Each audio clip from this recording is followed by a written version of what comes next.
terlalu terang.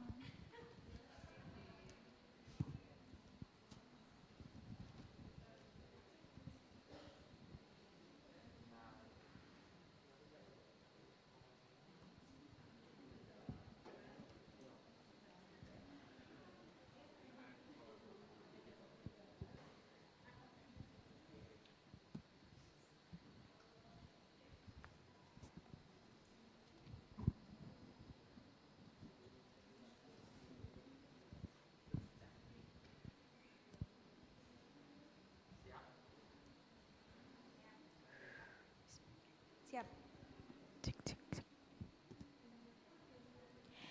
Ladies and gentlemen, may I have your attention, please? Our session is about to begin. Please have a nice seat. Thank you. Good morning, ladies and gentlemen. Welcome to the second UNJAYA International Conference of Health Sciences by theme Bridging to the Future of Healthcare, Clinical, Research, Education, and Technology. I am Wahyu Rahmah, your host for today. I also would like to greet our distinguished speakers. Bonisile Nzibanze from Department of General Nursing as a lecturer from University of Swaziland, Kwazulu, Africa. Nurse Dwi Kartika Rukmi, Bachelor of Nursing, Master of Nursing, Medical Surgical Nursing Specialist as a lecturer of Nursing Department of UNJAYA, Indonesia. Dr. Parichat Wonggom from Hon Hai University, Thailand, and all the magnificent participants.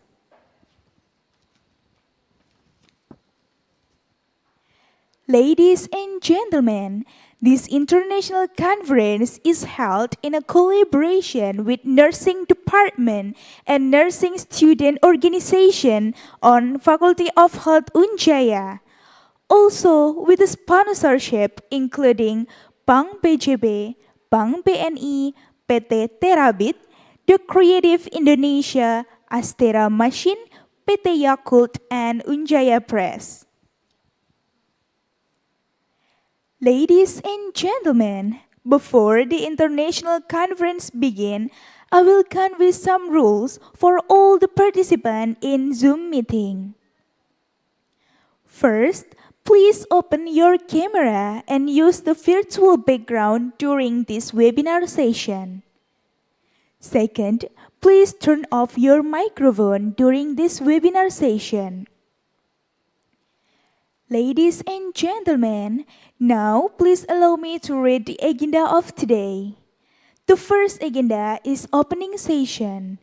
The second agenda is webinar session that will be led by our moderator.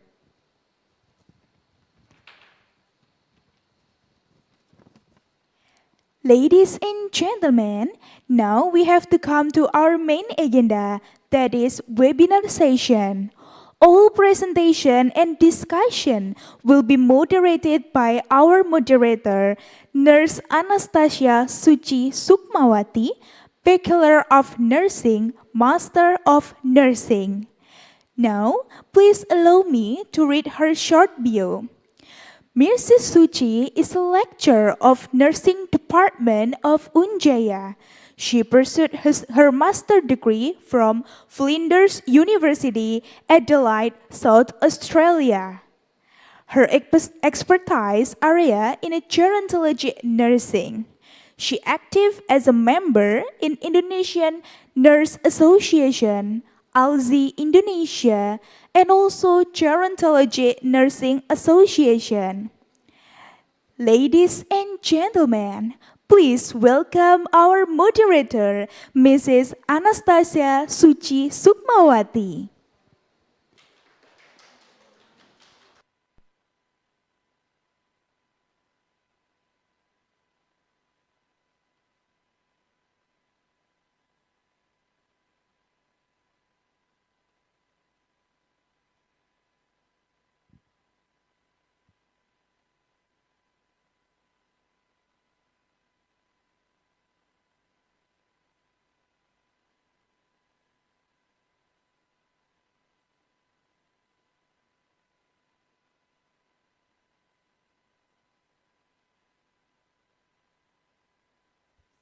Sudah on? Okay, thank you Mbak Rahma. Good morning ladies and gentlemen. I am Suci. Okay. Sudah masuk? Belum?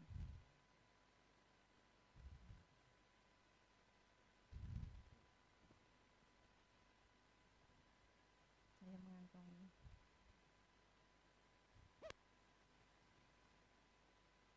Cek. Cek.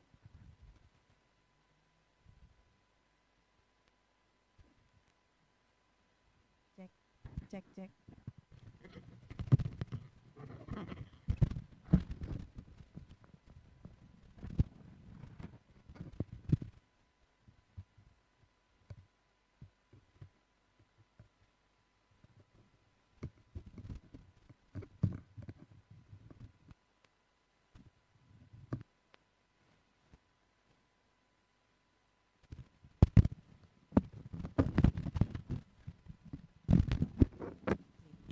Terima kasih.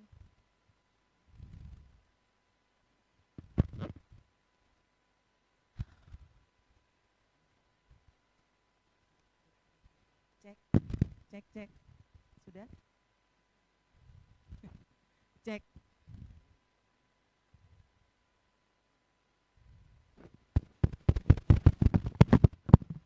Ini sudah masuk. Sudah? Ini juga masuk. Yang masuk yang mana? Ini masuk? Bisa?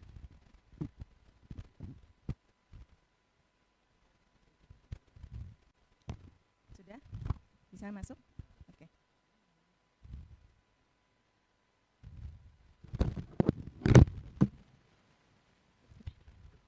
Ya. Ya, halo.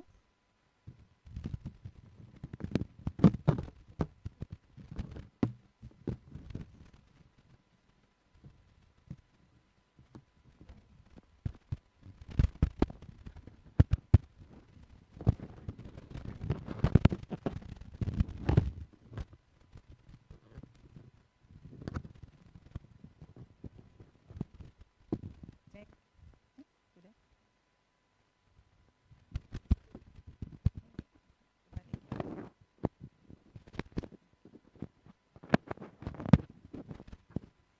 Oke, cek. Cek, cek, cek, cek. 1, 2, 3.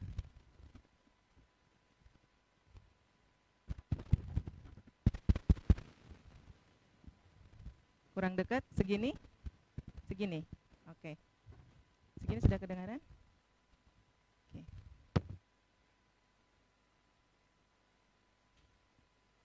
Oke. Oke. Okay, thank you Mbak Rahma. Okay, good morning ladies and gentlemen. I am Suci. It's an honor for me to be here as a moderator in the second day of the second Universitas Jenderal Achmad Yani International Conference of Health Science. Okay, as mentioned by Master of Ceremony, today we have 3 speakers that expert in their area. They are Dr. Bonisile Simbansi, that will talk about the challenge of health education.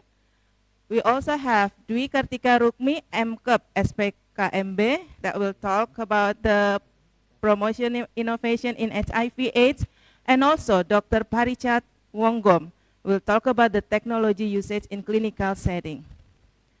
Okay, each speaker will have 30 minutes to present their topic, and then after each topic, there will be discussion session for next 15 minutes. We hope that you will take the chance to find out more about the material. For the first speaker, we have Dr. Bonisile Simbansi that will talk about the education area in health and nursing. Okay. Hello, Boni. Have you joined with us? Yes, I have. Good morning. Good morning, Boni. How are you? I'm well, thank you. Oh, how is everyone? I'm good. We are good also in here. Thank you so much, Boni. It's such a pleasure for us to meet you again virtually. Of course. It's a pleasure for me too. It's early in the morning. If I'm not mistaken, is it 5 o'clock in the morning? No, Uh-huh. it's actually 3:30 in the morning. Oh, okay. Okay. Yes. But first I'm going to read your curriculum vitae, okay? Okay, All I right. will introduce you to all the participants in here. That Dr. Simansi is a senior lecturer of University of Eswatini, Faculty of Health Sciences, Department of General Nursing Science, Kingdom of Eswatini. She holds master degree from University of Botswana and graduated from University of Johannesburg, South Africa for her Doctor of Nursing Science, Community Health Nursing Science. Am I correct to read your curriculum You are vitae, correct. Bonnie? Okay, perfect. You are correct. Dr. Simansi earned several professional awards. The last professional award was Fulbright African Researcher Scholarship in 2022. She active as a family nurse practitioner and also active in research and published so many articles and also so many books. Okay, ladies and gentlemen, please welcome Dr. Bonisile Simansi. Thank you.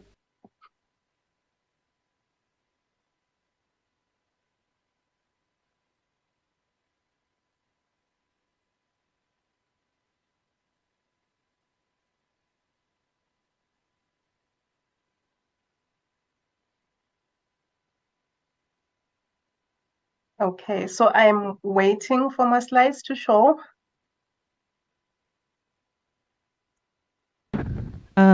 Bonnie, you going to share the PowerPoint by yourself, or you want the committee to help you share your topic?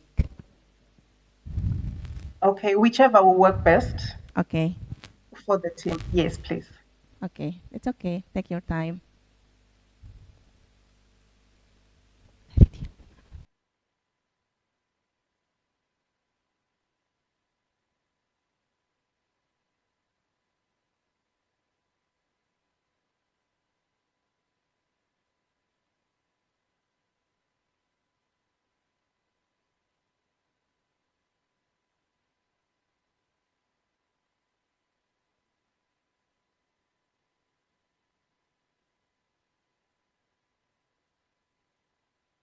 All right, can you see my screen now?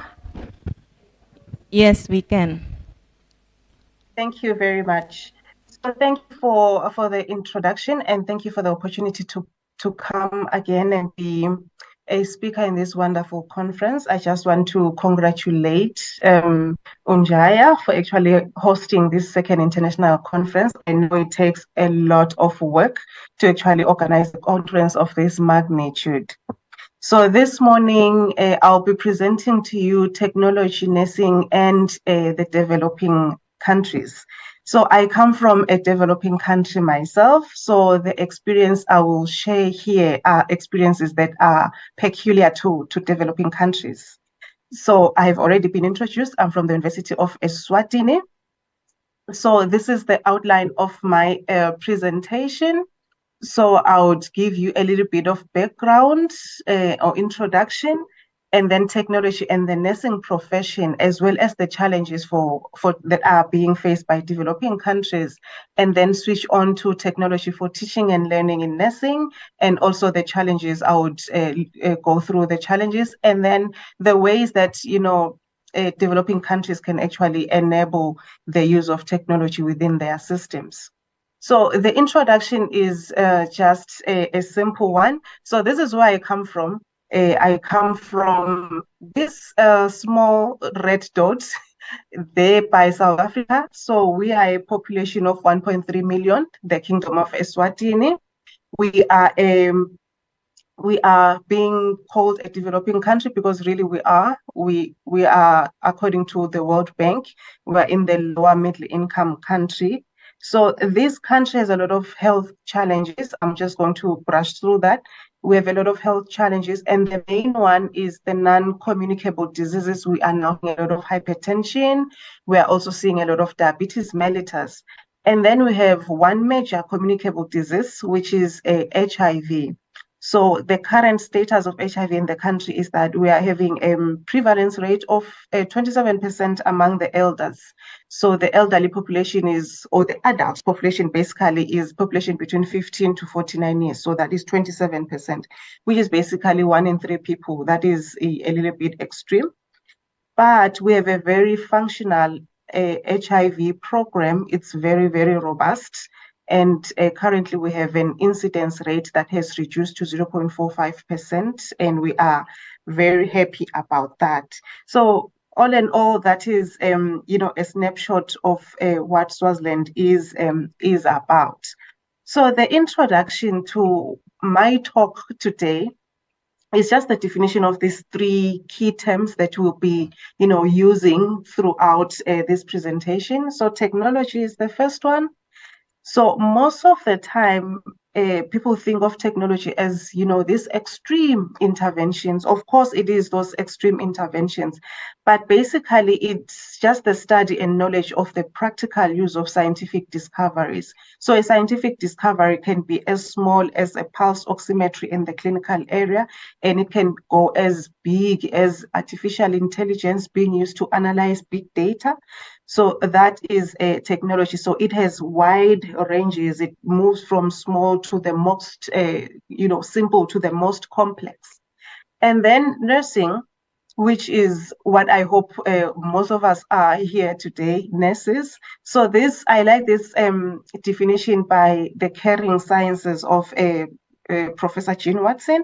So she says that nursing is a science and art for promoting health and preventing illnesses and caring for the sick. So we bring in science into the practice of nursing. We bring in the doing part to the practice of nursing.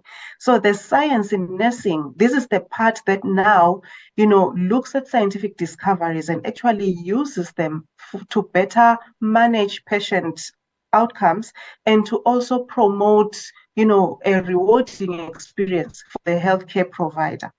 And then developing country, which is one of the countries where I come from. This now is known as a state with low industrial and economic activity, where the general population have a low income. So a low income is defined as low income with gross national income per capita of less than 1,085 US dollars. And middle income, which is what developing countries are classified at, middle income has a gross national income per capita of 1,086 US dollars, but not higher than 13,205 US dollars. So really, what is this gross national income that they use to classify us developing countries? It just basically indicates how low of an individual income that people have within a certain country. So the gross national income basically is an income that the country would actually receive based on its own economic activity, or it can be based on monies that the country is receiving from abroad. And then the total of that money is divided by the median population, just to give an idea of how much per head is earning within that country. So if it's anything less than 1,085 US dollars, that's a low income country. So most developing countries are in this region of income, and therefore you can imagine that if the whole entire government is earning less, then it means that the general population is also earning less. Therefore, a lot of the interventions that we are going to talk about, the technology, they hinge a lot on how much of money does government has to actually, invest in technology, especially technology associated with healthcare.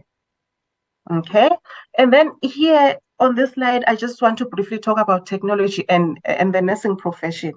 You'd remember that nurses or nursing as a profession, it does allow technology to infiltrate it. The only reason is the ability of governments to provide the technology that is required. And the other reason may be the attitudes or the acceptability of diverse technologies within the nursing. So historically, nurses have actually moved with the times and moved with technology. So you'd remember, I just have two examples there. You'd remember that at first we had a mercury thermometer, which then we transitioned to digital thermometers, which were acceptable by nurses. And then we had a mercury sphygmomanometer for the blood pressure. And then we moved to aneroid, which was now easier to carry and a little bit more specific. And then we had the digital sphygmomanometers now, which we look at them and be like, so this is such a good intervention because, it assists the nurses to actually be, get the findings that they really want to get from patient assessment. So these are just two examples of how we have moved with the times. And then in the previous years, we have seen COVID-19, which was a novel disease, because in nursing, one of the attributes of nursing is that we just need to be dynamic in terms of, we see new or novel diseases, and then we learn about these diseases, and then we adapt to actually managing these diseases as effective as possible. So there are some technologies that we took into account when now we were dealing with COVID-19. Therefore, we are saying that COVID-19 may not be the last disease that we are going to see as a shock in the nursing profession. Maybe some are still coming, or maybe some, emergency situations are still coming. So a cultural shift is required in terms of technology within the nursing profession. So during COVID-19, briefly, we did see social media taking, ground in terms of, dispersing of health information. But then the issues that we had around social media was that the information that was being presented there was not checked, and it was not peer reviewed, and it is easy for our patients to actually be led astray by false information that they see on social media. However, as nurses, we still need to harness the power of social media in terms of health education and how best we can assist our patients to actually identify authentic health information or from information that may be false. And then we saw the power of the internet, where we used it for telehealth and virtual models of care. These are some of the alternatives that we saw when we were under that quarantine period, or when we were under that lockdown period where people were not supposed to meet face to face. Therefore, we still had patients who had chronic diseases or other conditions that they were having at that time, but they couldn't come to the clinical area. So telehealth was kind of introduced, whereby the power of the internet was harnessed to continue with patient consultations.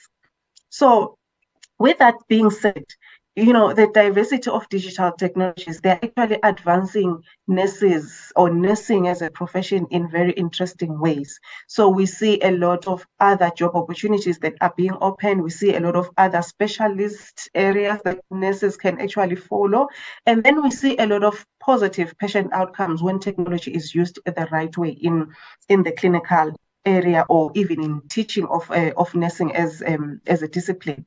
So there are a wide range of examples that are available to nursing. So it can range between portable patient monitoring devices. I mentioned of the pulse oximetry or the digital thermometer, and they can actually go all the way to patient-controlled pumps up to artificial intelligence. So on this next slide, I do have quite a few examples of the technologies that are used in nursing.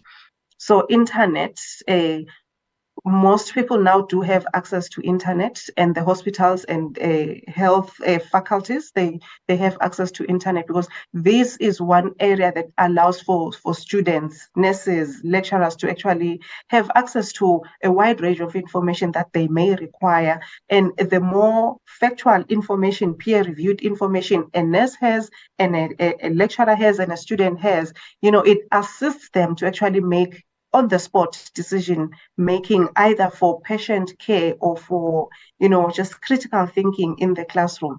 And then artificial intelligence, this one has taken the world by storm. It's actually a buzzword these days, especially in the education sector. We give students assignments to say, go and write. Maybe we say, go and write about wound care management in a patient who's living with diabetes mellitus. So the student may choose to actually harness the power of artificial intelligence to do artificial intelligence powered write-up. But at the same time, you can have a student being led astray to actually practice plagiarism. So as lecturers, as nurses, we also need to find a perfect way as to how best can we use artificial intelligence for the benefit of our patients and for the benefit of the entire country, because it can actually be used to analyze big data, detect epidemics, just like we've passed through COVID. So this is part of science, or a part of a scientific discovery that is going to make life easier for people as long as it is used well. And then we have automation technologies. These ones, they include the robotics. This is the one thing that nurses kind of fear to say, now we are interacting, there's human machine interaction. Is this thing not going to take away our jobs? So they worry about the robotics. And then electronic health records.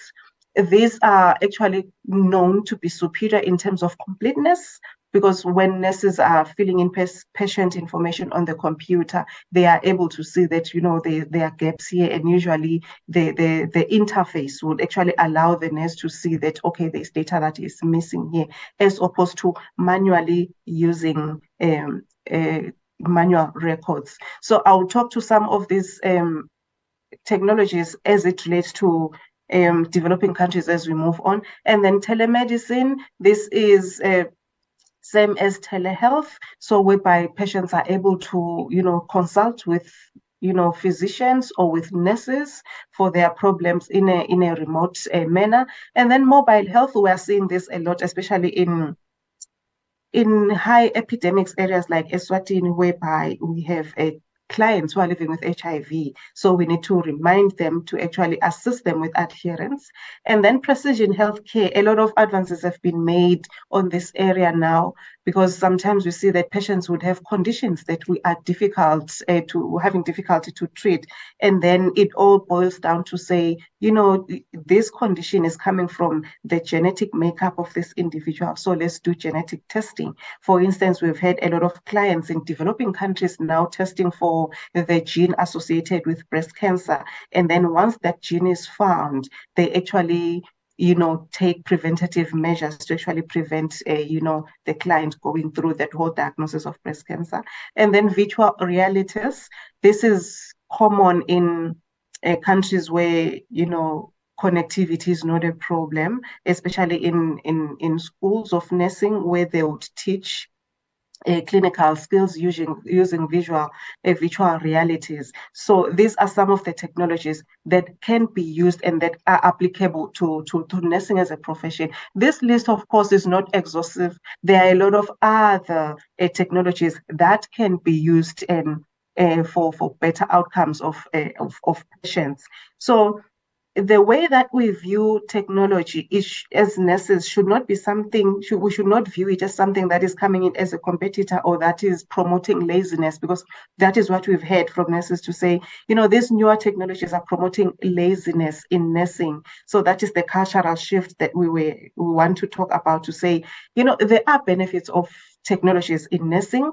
One of the benefits is higher standard of patient care. So if a nurse is not supposed to be, pushing beds and doing manual labor, they have all the time to actually provide quality nursing care to their patients. And then positive patient outcomes.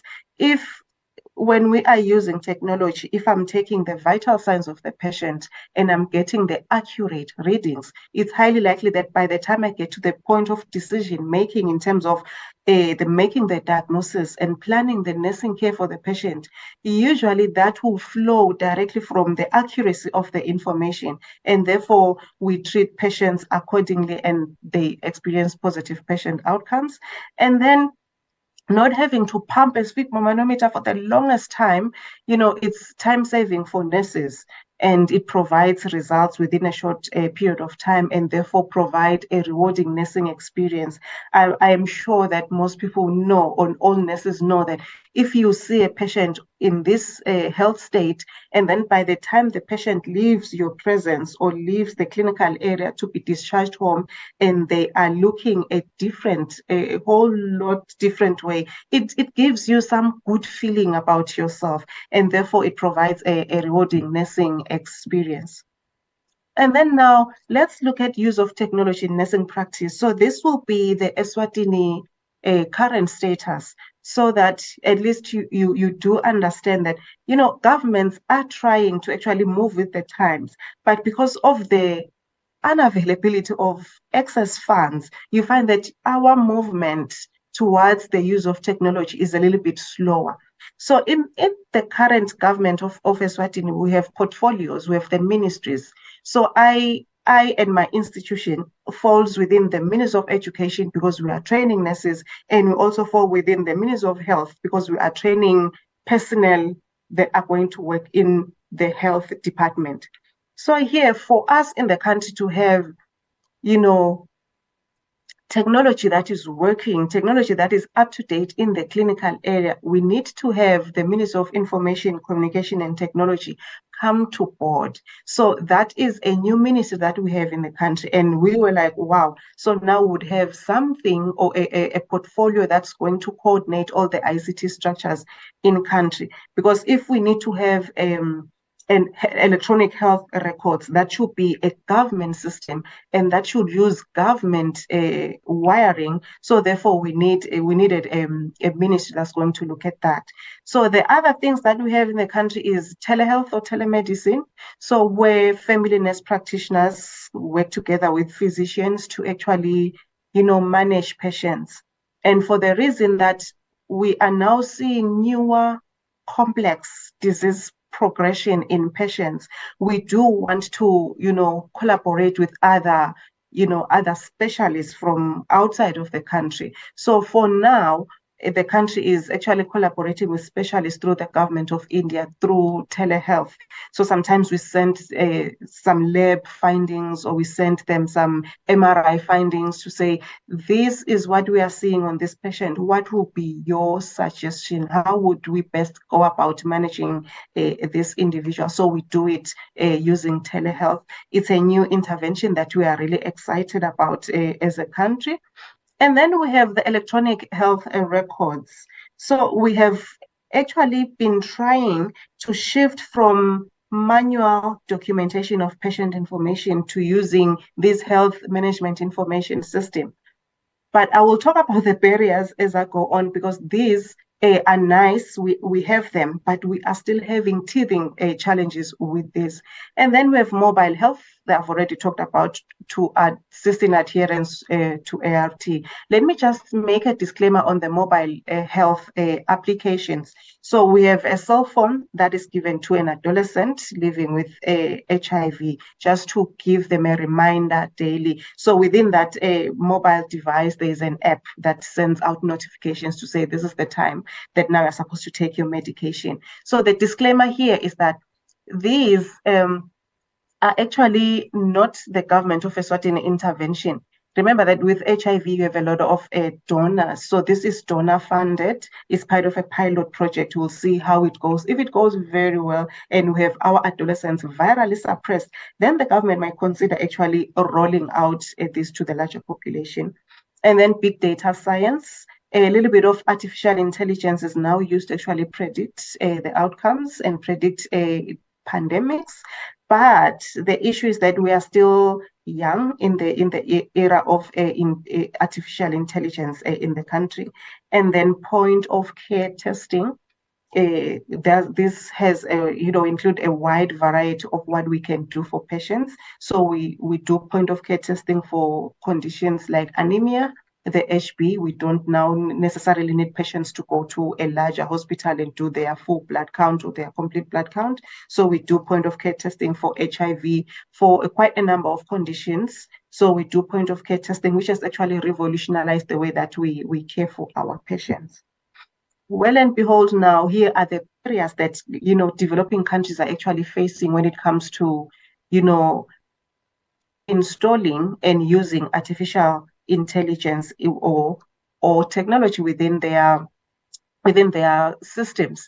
So here I have divided the barriers into two. There are government-based barriers, and then there are personnel-based barriers. So we'll start with the government-based barriers. The number one for low-income countries or low to middle income countries are the expense barriers. to adopt state-of-the-art technologies can be quite an expensive endeavor.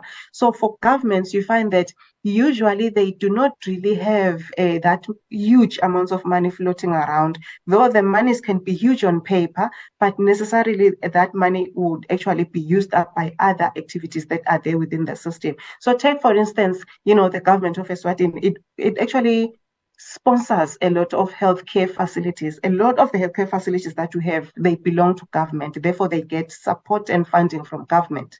And every year, the country draws a budget. So for this fiscal year, 2023-2024, the budget that was allocated to Ministry of Health is 14.7 million US dollars.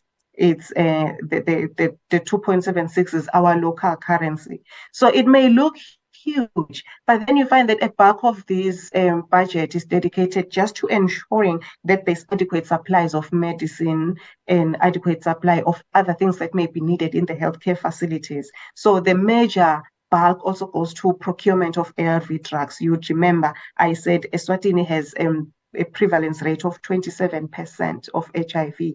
Therefore, we need to ensure that all those people actually are having their medicines or having their drugs. So therefore, if you have such huge activities as a country, you find that the supply and maintenance of digital technologies for health may actually not be a priority. So you find that because of that, there's a lot of, weighing to say, do we really need this? Is it a nice to have? Is it something that we cannot function without? So if it's something that we cannot function without, then it can be procured. But if it is looked at as something that still manually we can do it, like, okay, continue doing it. And then also with technologies comes a lot of employment opportunities. I did mention that. And if now government is installing maybe, let's say, the health information management system, the electronic health records, there needs to be someone who is a technologist who is hired to actually look after this system and ensure that they troubleshoot should nurses experience some problems. So that on its own is actually adding to the wage bill for government. So they also need to look and weigh to say, do we introduce this? What are the repercussions? So I think expense is actually the major barrier to actually having technologies within the health care facilities, especially those that are supported by government. And then we also have the technical barriers. So because of the expenses associated with procuring technology, you find that governments say, you know what, we also do want to have technologies within our facilities, but we can get the most basic of technologies. So you find that the most affordable of systems are procured. And these systems, usually, they may have poor interfaces. They may need a lot of troubleshooting. And they may then now require some backup records. That is exactly what we are experiencing as a country, our health management system. You find that because of weak internet connection, today it's up, it's running, the following day, it's offline, you are working offline, and you are not sure that by the end of the day, when the internet comes back, would all that information that you documented, will it be synced and actually saved? So you find that most now nurses usually say, you know what, I will do the documentation online or on the platform, and then I would also have my own register. So that now increases the effort, the work effort of the nurses. And then poor digital culture, for the longest time, you find that the supervisors in nursing are not actually techno-savvy. So you find that they are not able to actually advocate for these things because they have no awareness of it, or they have just limited awareness of it. And then when now the equipment is here, you find that they cannot provide the perfect supervision because they themselves don't know how to use it. So that poor digital work culture is also a challenge. And then governments, for the longest time, they worry about security and safety of personal information. So sometimes they wait. It's a wait and see approach to actually say, let's wait and see how developed countries are actually dealing with security and safety of personal information. And if there are added expenses, we'd rather wait and not invest on that part of technology until we are sure that, there is a security and safety of personal information. And then now the nursing personnel barriers, we have nurses' technical skills.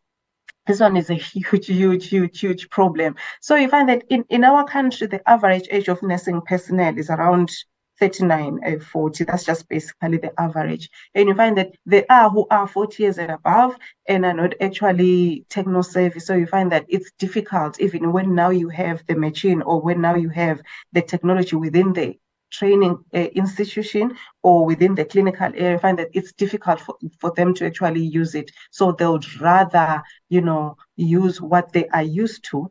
And, the use and interpretation of patient monitoring equipment and technologies, they require skill, they require training. And the issue now is that part of this technology may not have been addressed when they were going through their training curricula. So they are meeting it now in service. And therefore, you find that the in-service training should be the one that, is taking them through. But you find that it's usually at a slower pace. And then nurses' negative attitudes towards digital technologies, because, time is required to use and interpret gadgets, the findings that gadgets are giving. So you find that nurses sometimes be like, okay, so I don't have the adequate knowledge base to actually use this. And therefore, usually they would have this resistance to change from traditional nursing.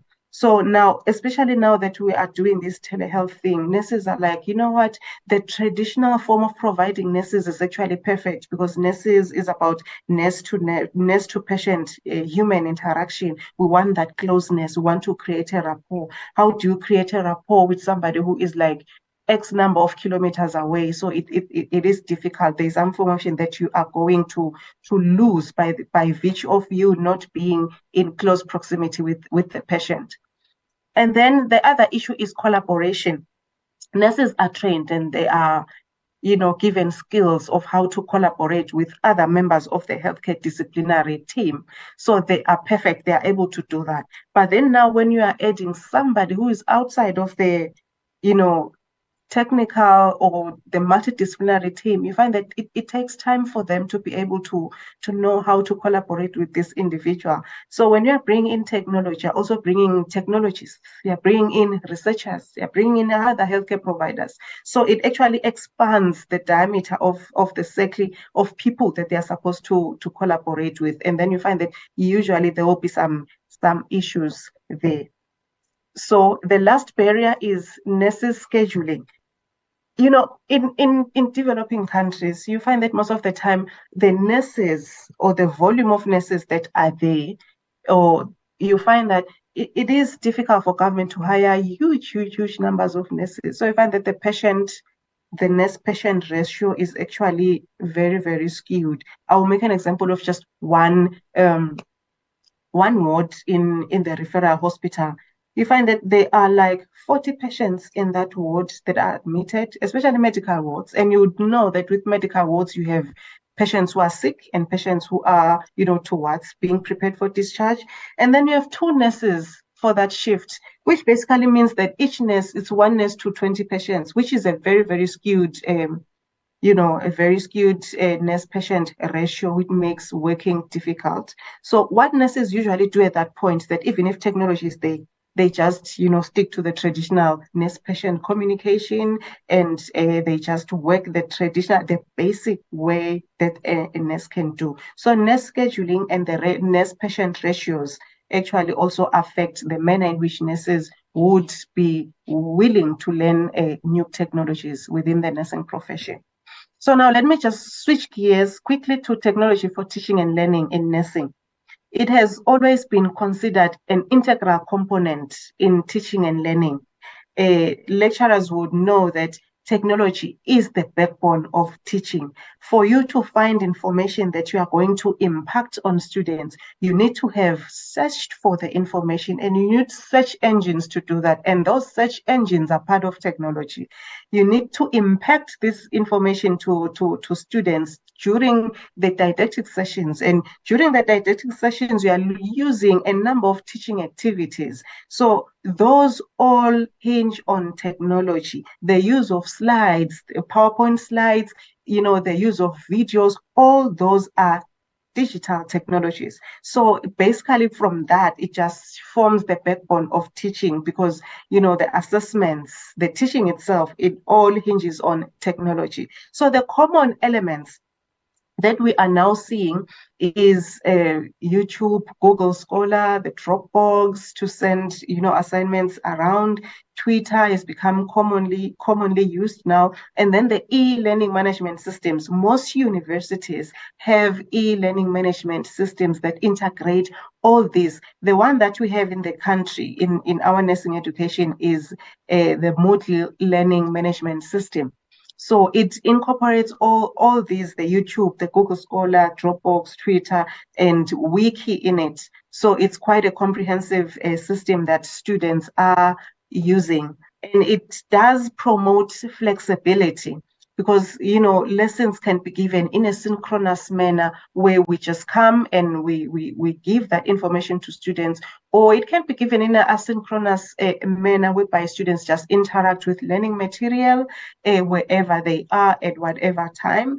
And because of that asynchronicity of the manner in which nursing education can be provided, is that it promotes self-directed learning. That is one thing that we want for our nurses. We want them to have self-directed learning that will actually translate to continued learning even when they have now qualified and they are in the field. So the availability of technology allows for students to make sound clinical decisions, especially when they're in the clinical settings.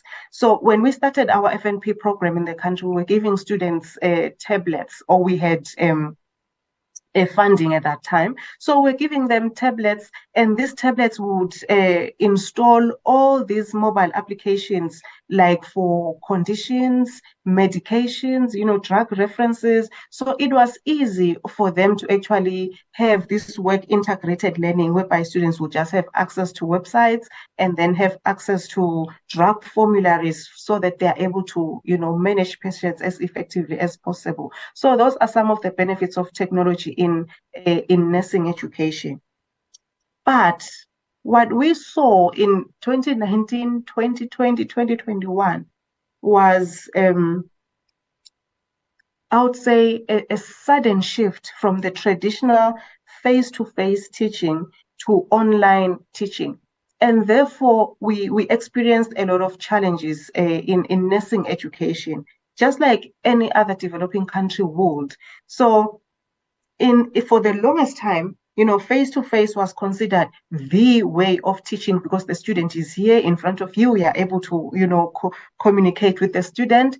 But with COVID-19, suddenly there was, a lockdown and, students had to go home. But we still had to continue with the semester and actually have students interact with their content. But then we had experiences of huge challenges. And I put these challenges as poor readiness.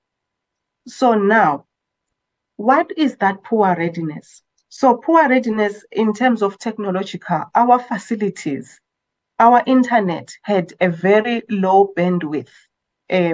So it was difficult for students to actually log into a Zoom session and actually stay connected, because you'd find that sometimes they'll just experience this unexpected logging out, and then they would be calling, especially when we are administering a test or a quiz, and then they'll be calling you, ma'am, now that the system has logged me out. So we had to sit and see how best we can work with that. And sometimes you send a video to students or, recorded lectures, but they could not download them because of this continuous buffering. So that spoke to poor readiness in terms of the technological aspect of the technology that we are using. And then poor readiness in terms of psychology. Students and nurses and human beings alike, they prefer that when you want to transition them to something, you need to take your time, you need to plan the transition, and then the transition should go on smoothly. But in the case of COVID-19, there was just this abrupt shift from traditional face-to-face to online learning, and therefore students and lecturers alike were not prepared psychologically to say, okay, so I'll be in this virtual space teaching students. And then now so many questions were arising to say, for us nurses who are teaching practical skills, how best can we do it for the students who are in the home settings? And the issue was we could not implement, virtual realities because really our systems do not allow for that, or we are not at that level at the moment. And then the next aspect in terms of poor readiness was equipment. So most of the students did not have smartphones. And for those who had smartphones, the memory within the smartphone was not enough to actually cater for, the technological applications that we were now using. The Moodle itself requires a bigger memory space. So you find that students had to, change their phones, and it was a difficult time because of the finances and the fact that now they were outside of the network of the university, so they had to provide their own data. So therefore, the data costs was a little bit on the prohibitive side. So these were some of the challenges that we experienced because of the poor readiness of the technology. So now, as we are moving forward as a country, we decided that, even after COVID-19, we are not supposed to let go of the technology that we've already been using because, it's nicer. I enjoyed it. Lecturers enjoyed it. And some students, when they were now getting the hang of it, they were enjoying it. And we saw it as one means to inculcate critical thinking among students and then have them collaborate theoretical learning through the use of visual aids. So what we use commonly is Zoom. Although we are back on campus, we are using a hybrid kind of a delivery of learning material. So Zoom is used, and pre-recorded lectures, video-based learning, case-based learning, and then didactic use of lectures using PowerPoint presentation. And other technologies that we are using are those that actually promoting academic growth and honesty among students. So we had an Eckhand software which was detecting plagiarism, and it's coming in handy now that students are actually using a artificial intelligence powered writing. So it's easy to tell that, okay, so a student actually, fed that into artificial intelligence and they didn't edit anything. And then clinical nursing education. So our skills lab is equipped, I would say, but it's not at the level of a first world class or a first world country, because we only use a low fidelity simulation, which basically means that we create scenarios for the students so that the student can come in and do what the scenario is asking for, as opposed to having mannequins that are actually connected to the internet and that you feed information to say the mannequin should respond like this, the vital signs should be like this. So we are not at that level yet. And I feel because of that, we are robbing the students of an opportunity to be in a real life, setting before they actually go and touch the patient. So, but that is that with developing countries. So we use videos for nursing procedures, but then sometimes we also be like, okay, let me just demonstrate how dressing, how the aseptic technique is being done, and then we continue from there. So that the skills lab is there. It has some technology in it, but it's not, big technologies. And then we have the drug reference guide that the country created. So we have both the hard copy and soft copy, which is accessible to students. They download it, they keep in their phones, so that when they go to the clinical area, they have a point of reference to say if a patient is coming in with maybe a dermatological condition, how best can they treat it. So for instance, these days we are seeing a lot of tinea vesicolor, so students are able to say, okay, so this one needs selenium sulfide, so they continue with the treatment for the patients like that. It makes it easy. But then the other challenge is that we have limited work integrated learning, because these smartphones, they are personal, they belong to the students, they don't belong to the school. You find that most of the time when they're in the clinical area, you want the student to use their smartphones for learning.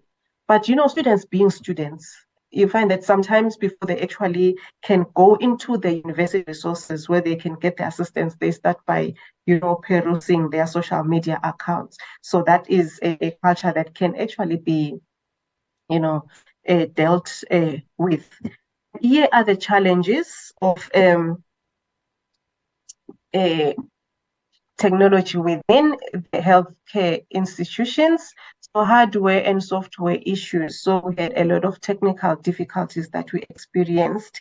And then connectivity, I've already mentioned that our infrastructure was actually not ready for technology use, or was not ready for that much traffic that was coming in at the same period of time. So you find that sometimes you'd schedule a Zoom session and the lecturer has a Zoom session and a third lecturer. So you find that the first one who had logged in will be kicked out when these others are actually coming in. So it was kind of a difficult situation.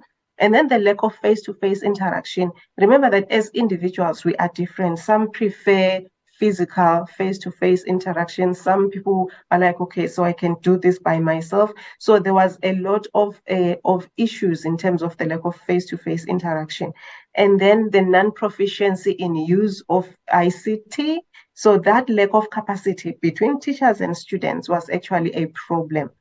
And then poor support from senior management. I'm not sure if that is the case in Indonesia, but in the country, you'd find that when you say maybe to your supervisor, oh, I have an online class, and they're like, oh, that is easy, and not knowing that there is a lot of work, a lot of preparation, and a lot of facilitation skills that are required when you are going into a visual platform to actually teach. So that kind of notion to say, oh, that is easy. Even when now you report that I'm having such and such a challenge, you find that it's difficult for them to support because they thought, it's an easy thing to do.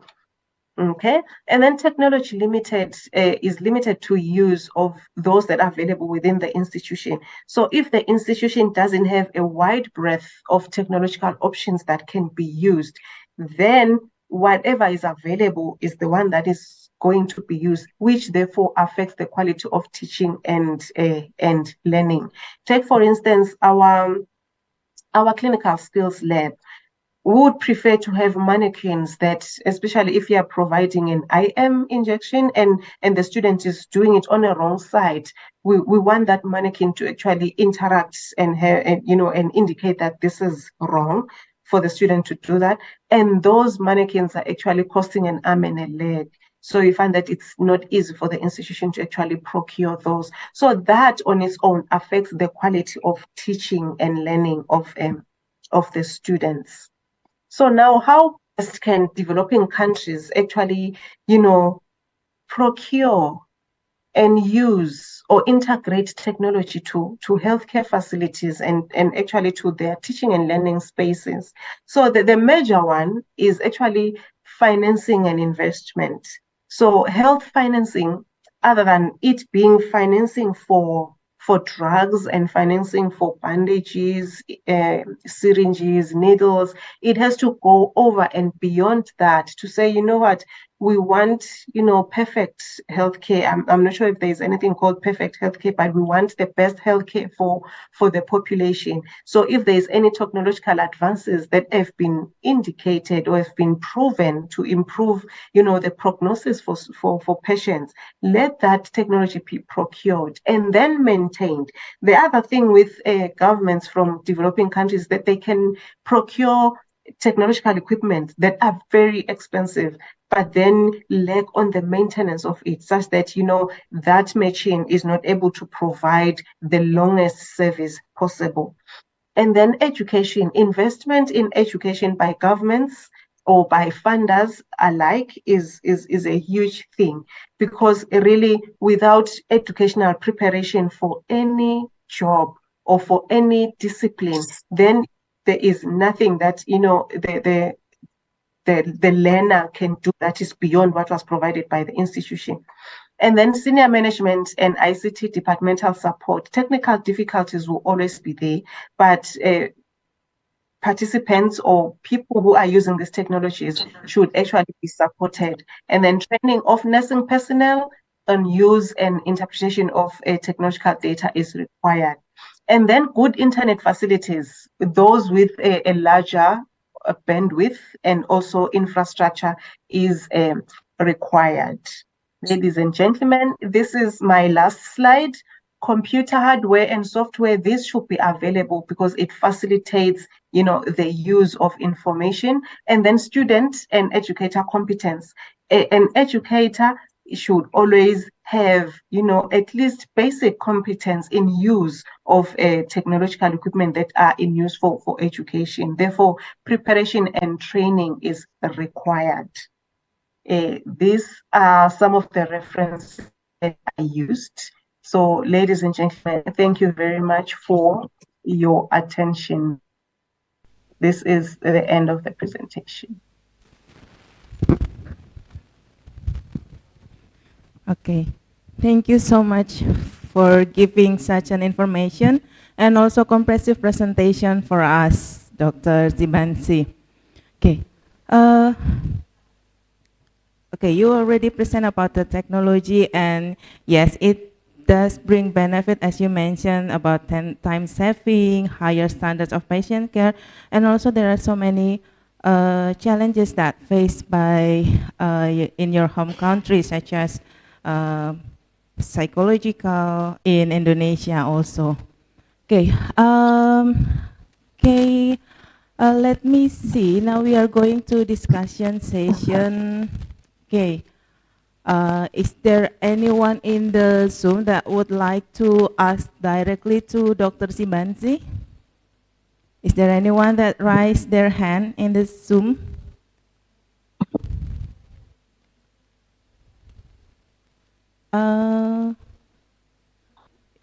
Okay. Bu Sartika, or is there anyone? Committee? No one? Okay. There is a question in the chat room. Okay, can committee bring it to the share screen because I cannot see from here. The question, please.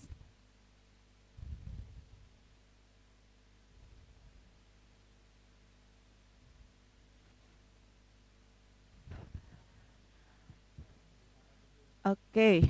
There is a question from Putu Juni Andika. Okay. Hold for a sec. I will read for you. Okay. Robots or automation technology can help nurses with their daily routines. But what about the therapy communication, which has been a crucial part of the relationship between nurses and patients? The question comes from Enda Salsabila. Okay, thank you for the question. Yes, that is a huge worry amongst nurses to say, now traditionally nursing was basically about, first and foremost, the establishment of a therapeutic relationship between the nurse and the patient. Before anything else can be done, that was, the foundation of the relationship. But now, because we are introducing machines to actually interact with human beings, nurses are left thinking, okay, so how best can I continue with interaction or actually, creating a rapport with the patient? So times are changing. You find that the older patients are the ones who actually benefit from, this face-to-face interaction because that is what they are used to. But now if you take a teenager who's always on their cell phone and chatting and stuff like that, you find it's easier for them to actually develop a relationship with a nurse, even if the nurse is remote. So we still, as a nursing profession, are expected to actually, transition, smoothly towards, complete use of robotics, if we were to put it like that. But the therapeutic relationship, one way or the other, it still has to be done. Whether it's on a virtual screen like this, but we still need to ensure that you know your patient so that you are able to identify if there are any issues that require your attention from that patient. So I would say that it will depend. As a nurse, you would be able to say, okay, so by assessment, this patient of mine would require that I talk to them on a face-to-face, and okay, so this patient is from this generation, and let's just see if when we do this interaction on a virtual space, how would they feel? You find that most patients, especially the younger generation patients, they are welcoming of virtual modes of consultations, because to them it presents advantages such as it is time saving. They don't have to be battling traffic to go and sit and experience those waiting times in the clinical area. So it just presents that benefits for them. So it's up to you as a nurse to actually look at your patient and then say or determine to say, okay, this is the form of interaction that I'm going to use with this particular patient. I hope that answers the question. Okay. Maybe partly. Okay. Okay. Thank you so much for answering the question from Enda, from Mbak Enda. Okay, actually there are several questions again. The next questions come from Putu Juni. He asks, can AI be applied in nursing student learning, and what are the disadvantages and advantages of using AI in nursing teaching? Okay, yes. So artificial intelligence, actually, people call it your friend. People call it the friend who actually can get the information for you. So people just go in and feed a keyword, maybe say nursing research on diabetes, and then it populates everything for the researcher.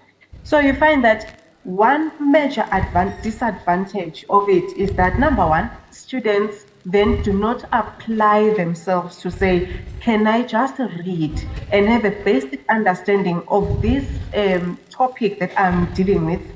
Therefore, it actually gives students kind of like a shortcut to what they are supposed to be doing, which is an extreme disadvantage. It is robbing students the skills, developing the skills of reading, comprehension, and then writing, because it can give them as much as like a 50 pages of work that's already been written. And sometimes it uses these big words that students are not usually using in terms of English. So that is one major disadvantage of that. But the major advantage is that the students' writing skills or the students' idea of how to frame a certain research problem is actually, it's actually accentuated. So you find that the student would have an idea of, this is how I'm supposed to frame my assignment, or this may be the key points, or this is where I may expand on. So we do have artificial intelligence powered writing workshops within the faculty, because we really realize that, we might have to stop giving students assignments to write or papers to actually work on, because now students, it's like they are copying everything. So we have the software that promotes honesty within the institution to say it also is able now to detect AI-powered work, to say, all right, so you have written this assignment in 2 days' time. It's 15 pages, is immaculate. Let's see how much of your effort was in this assignment. And then we are able to grade and see, okay, so you did not write anything. The computer wrote everything for you. So the computer gets 100%, you get a 0, you start afresh. So it requires a lot of monitoring. It requires a lot of awareness from the lecturer. So if the lecturer, him or herself, has no idea of how much a student can actually cheat using artificial intelligence, then it becomes a problem, because every student will be getting A scores, A+. So it requires the lecturer to also be aware and use and be, knowledgeable of artificial intelligence, and then we'll be able to guide students accordingly. So basically, though, I would say those are the disadvantages, that students can copy, students can actually have the system do the work for them. And then the disadvantage is that students do have an idea of how their work is supposed to be framed, so that at least they produce an immaculate document at the end of the day. Okay. Thank you so much for the explanation, Dr. Zibansi.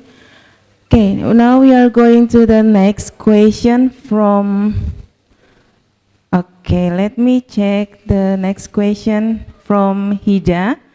Okay, how are artificial intelligence and machine learning being employed in the field of nursing research?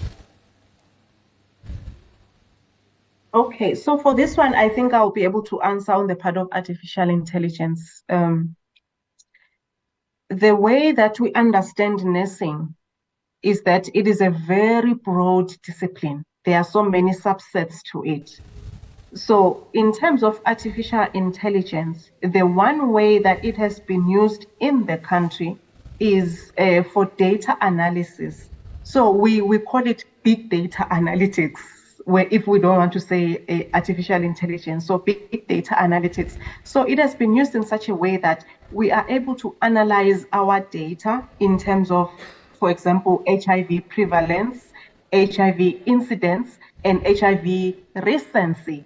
So we are using it in that field. We are actually seeing it a lot on the field of communicable diseases.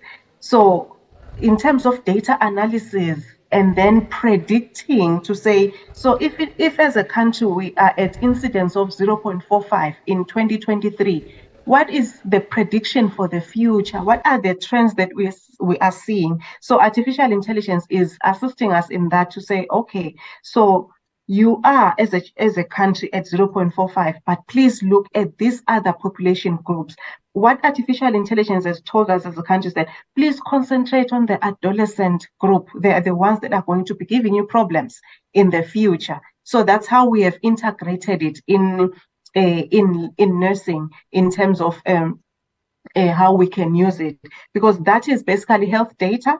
And it also then now, when we have actually found or received those results, then it assists us in planning our future interventions to say, okay, so concentrate on the adolescents. Really, what is it with the adolescents? Is it the risky sexual behavior? Is it the developmental stage? Is it issues with non-adherence? And what really is it with adolescents? And then we zoom more on adolescents and then we focus on them. That was really a clear explanation from Dr. Sibansi. Thank you so much, Dr. Sibansi.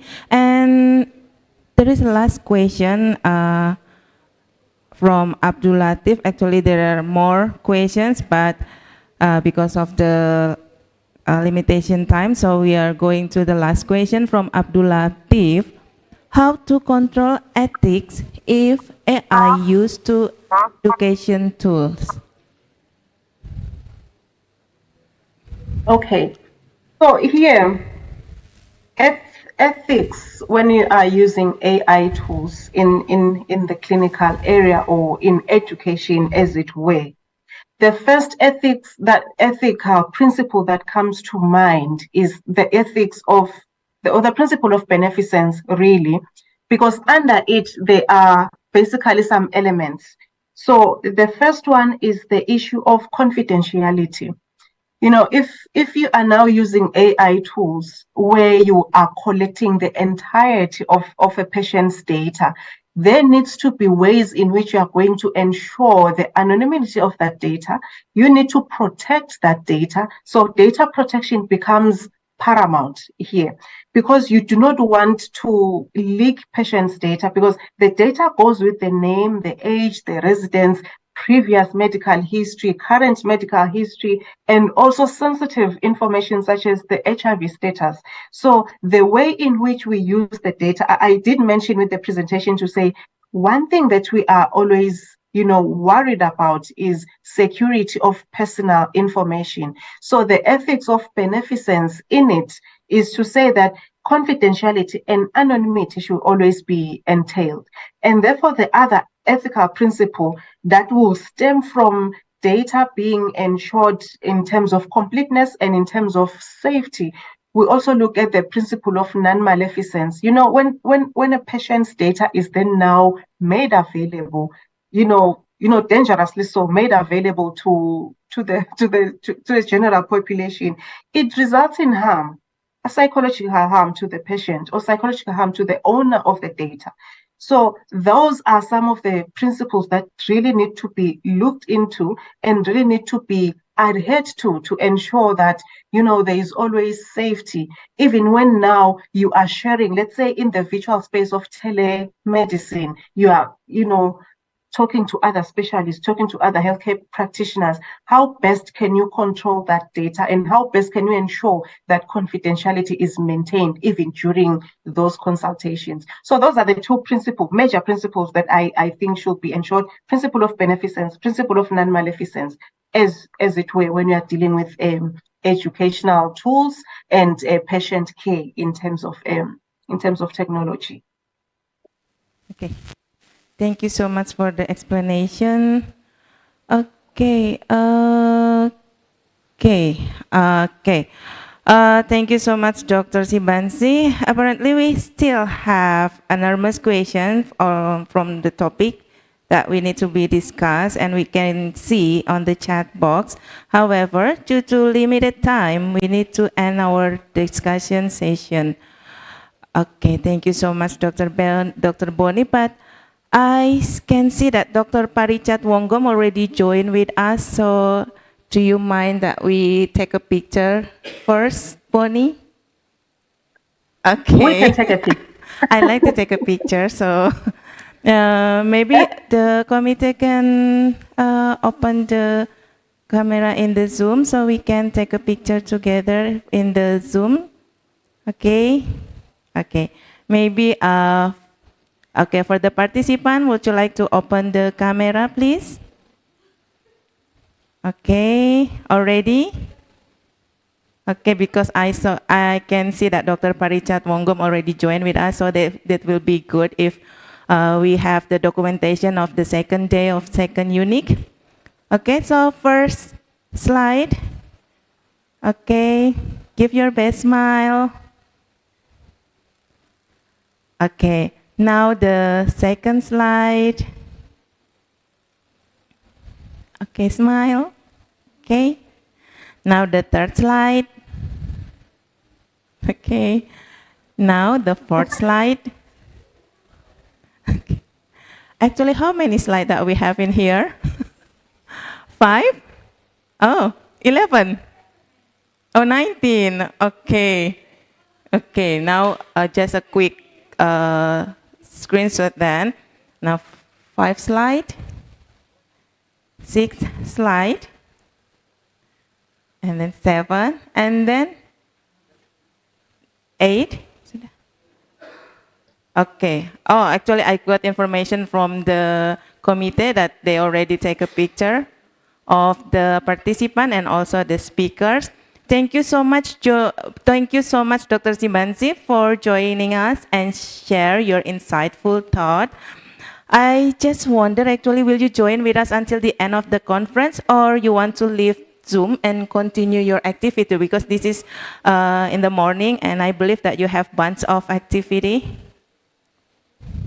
Okay, I can stay for a couple of hours before I stand up and go to the office. Okay, perfect. Thank you so much, Dr. Sibansi. Okay, now we are going to go to our second speaker. Okay, for the second speaker, we have Dwi Kartika Rukmi, MKep SPKMB. Okay, Dr. Dwi Kartika Rukmi, MKep SPKMB. Okay, will share her thought on the promoting innovation of HIV prevention in Indonesia.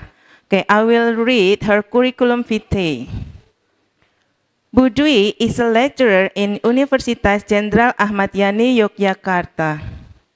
She holds a master's degree and medical surgical specialist from the University of Indonesia, and currently study in Lincoln College, Malaysia for her doctoral degree. She has been active in writing books and publication, conducting research, and being an expert reviewer and mentor. She has received several honors and awards. She received a scholarship from International AIDS Society to attend conference and publish her research in Australia.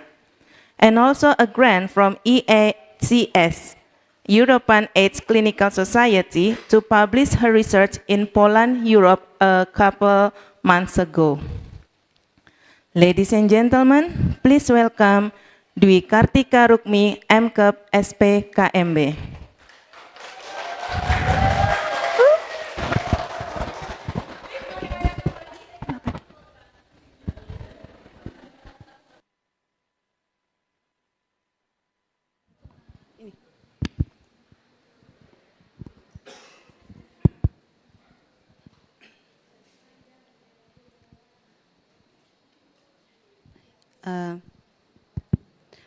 Hello, everyone. Good morning. And first, I would like to express my gratitude to the committee so I can stand here to deliver my material to the second unique participants. And I'm Dwi. I would like to talk about promoting innovation of HIV prevention in Indonesia, that I will focus on treatment as prevention or TSP and pre-exposure prophylaxis or PrEP.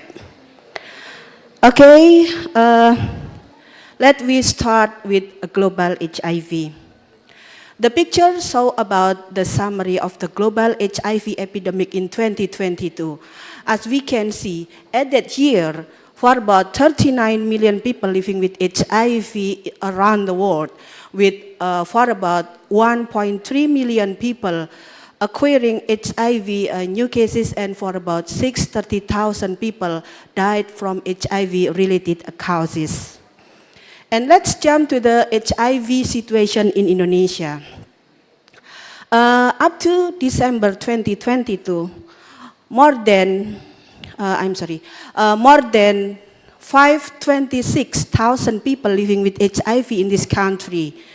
And HIV spreading in Indonesia is still concentrated in certain key population, such as female sex worker, men who have sex with men, transgender, injection drug user, and also in prisoner.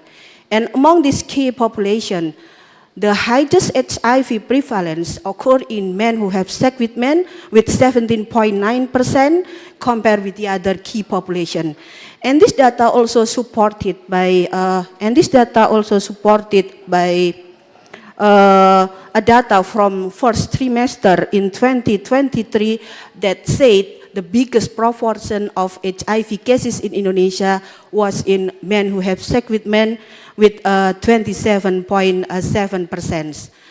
And this data also considered to be slightly changed, since in the last 10 years it has tended to the general population, especially in women who partner of key population.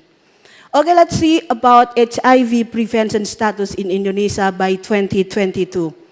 For the target of new cases HIV infection in Indonesia in 2020, the target hasn't achieved yet, because for the target in 2020 that was 13,000 new cases, the real cases is still in 28,000 person. So it very far between the reality and the expectation. And for the HIV prevention among key population, unless the harm reduction service that already achieved the target, the condom use among the key population also hasn't achieved the target. It's because we can see that condom use among sex workers only achieved by 67% from 95% target, and condom use among gay men and men who have sex with men only achieved by 70% from 90% target. And condoms still to be the most popular HIV prevention method in Indonesia since the beginning of HIV epidemic in this country. It because condom has several benefits, such as a low cost and then easy to access and low side effect, and also it has ability to protect against other sexual transmitted disease when it used correctly and consistently. However, condom still has constraint or weakness because its coverage or effectiveness just around 70 to 80% among men who have sex with men and serodiscordant couple. And Indonesia also experienced a shortage of condom in the last 3 years for key population and outreach activities. So we have to take a look to the other HIV prevention because a single prevention approach doesn't effective at all. I will show you about status neutral approach to HIV as a new way to shifting between treatment and prevention in HIV. It's called status neutral because it thinks when people who has HIV and they are in the status cannot transmit HIV to the other, and for someone who has HIV risk, but they are already protect themselves by from HIV infection, so they consider already in the status neutral or same with the general population. And from this approachment, it said that for someone who already receiving HIV testing and they got a positive result, so they should go on ERT, written in HIV care until they experience a viral load suppression, engage in the treatment until they achieve U equal U. And when they are already in U equal U status, they will use ERT not as treatment anymore, but use ERT as prevention. And for those who receive negative result, but they still at risk of HIV exposure, they will assess this more by the provider to decide their eligibility to take PrEP, and when they consider eligible, they will start PrEP on their daily basis or on event driven, and they also have to do HIV or STI testing every 3 months. If their result is still negative, they will stay on this circle, and if their result is positive, they have to shift it to the HIV positive management.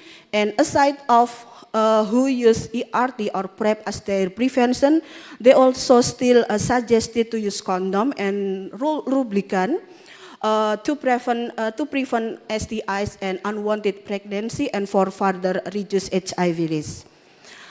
Okay, let me see what is treatment as prevention or TSP. TSP is similar with U equal U. U equal U was created by community to empower people living with HIV to have undetectable viral load so they cannot transmit HIV to the other. However, TSP or treatment as prevention was created by scientists to explain how HIV treatment is also HIV prevention. And treatment as prevention refer to the use of anti-HIV drug by someone who has HIV to stay healthy and to reduce their chance to transmitting HIV to the others. And TSP also has message to encourage people living with HIV to initiate ERT immediately, and then to remain adherent to the ERT and also to still continue in care. Someone who wants to achieve U equal U has to use ERT for 1 to 6 months consistently until they experience it viral suppression or consider undetectable, and they have to maintain their undetectable status for at least 6 months until they consider to be U equal U. When they already in the stage of U equal U, so they are effectively no risk to transmit HIV to the other people. And treatment as prevention is also already proven to decrease the HIV incident. It based on a study in New South Wales and Victoria among gay, bisexual, and men who have sex with men. And it concluded that a 1% increase in population prevalence of viral suppression corresponded with a 6% decrease in HIV incident. And it is getting stronger after the introduction of PrEP.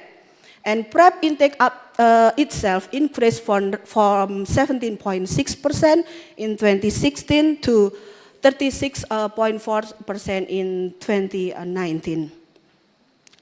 And to increase ERT uptake in order to success TRSP, WHO already gave recommendation in 2016 and 2017 that the recommendation in 2016 was ERT should be initiated for all people living with HIV, no matter where their clinical state and no matter how CD4 they have.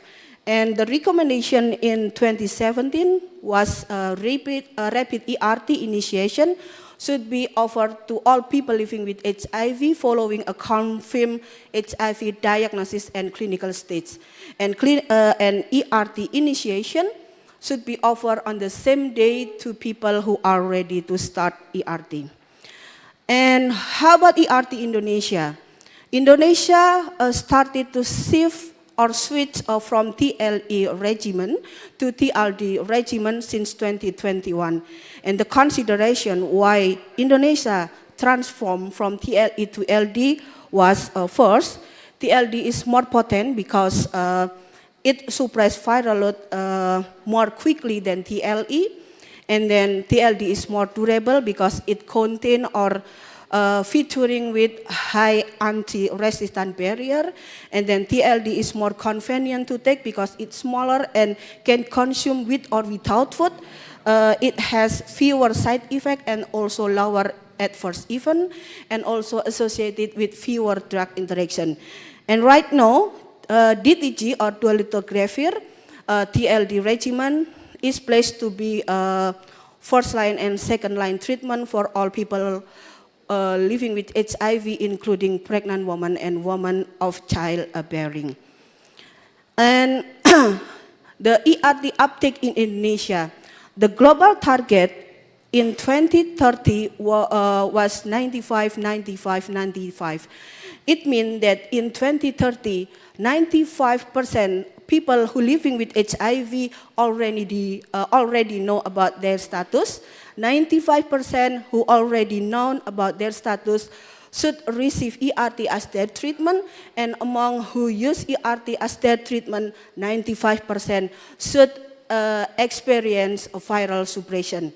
And Indonesia, through their National Action Plan for 2020 to 2024, they already lowered the target by 90, 70, and 75. However, based on two time data in December 2022 and March 2023, this target hasn't achieved yet. And beside of ERT uptake that still hasn't achieved the target, TISP implementation in Indonesia also face several challenges such as the adherence issue, because among people living with HIV who assesses ERT, the good adherence just occur in around 55.7%, and the barrier of adherence to ERT come from individual, social, or structural factors such as feeling tired and lazy due to work, and then falling asleep before taking medicine, schedule to take the medicine, healthy physical condition compared to the other who did not take ERT, and lack of finances to travel to the health facilities. And the other challenge is about high of loss to follow-up cases up to September 2022, among who assesses ERT, the loss of to follow-up around 48%. And the next challenge is about stigma. Stigma and discrimination is still the biggest obstacle for people living with HIV to go to the health facilities and to assess ERT. And I think it's not only happen in Indonesia, but also in the other country, because stigma and discrimination is still a global challenge. And the next challenge is low awareness of U equal U. I believe that that general population and people living with HIV already know about ERT as a HIV treatment, but ERT as the HIV prevention, the knowledge is still limited, and it is supported by a study in the 5 ASEAN countries that found 2/3 of gay, bisexual, and men who have sex with men were not aware about U=U, and in 1/4 of HIV positive men lack of this awareness. And this condition in ASEAN also happen in other countries, such as in Brazil. They found that there was a significant differences for understanding U=U across the population. And to increase ERT uptake and success TSP improvement in Indonesia, and to success TSP in Indonesia,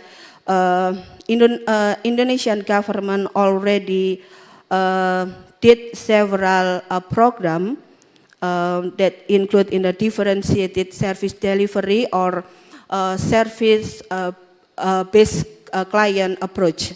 And it includes several activities such as community-based HIV testing, HIV self-testing, partner notification, rapid ERT initiation, technical assistant mentoring within on-the-job training, extra hours, multi-month dispensing, and increasing viral load testing.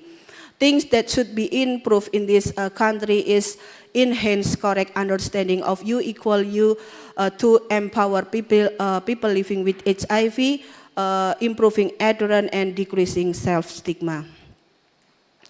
And let's go to the PrEP or pre-exposure prophylaxis.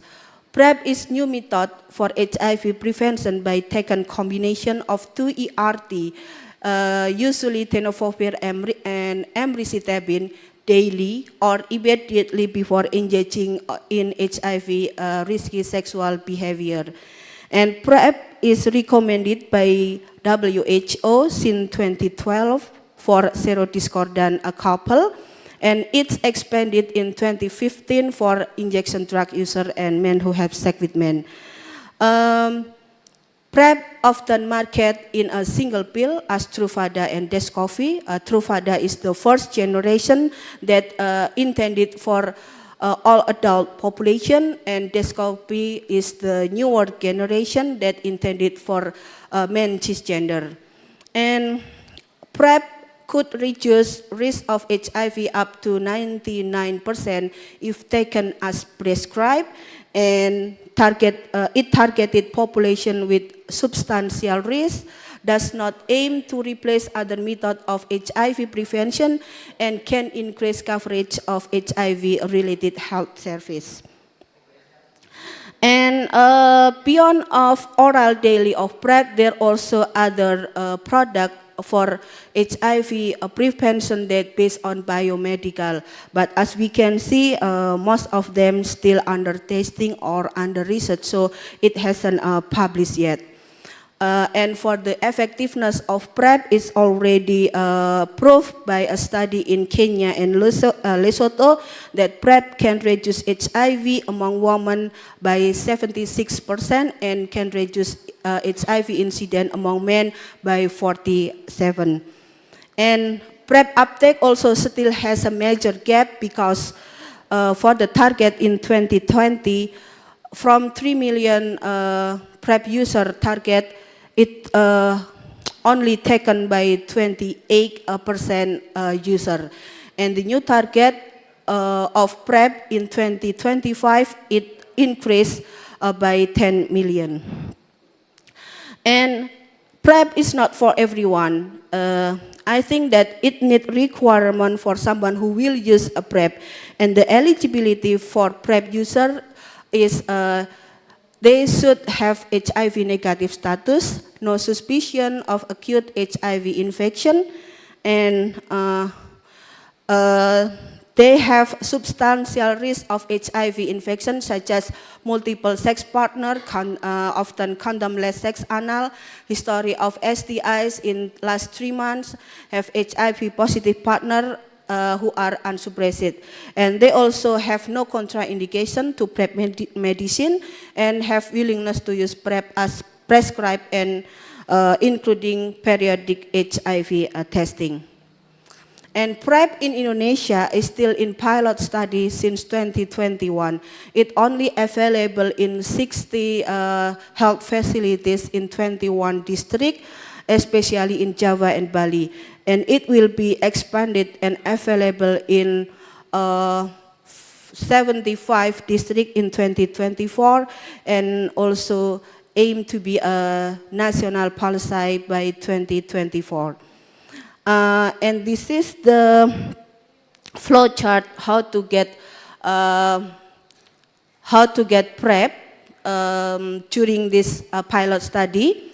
The potential user of PrEP is coming from community and HIV facilities, and then they will be filtered to decide their eligibility. When they eligible, they will start PrEP and will follow up in the first month, third month, and every 3 months after. And for who not eligible for PrEP, they will refer to the other HIV facilities. And this is building block of PrEP service in Indonesia.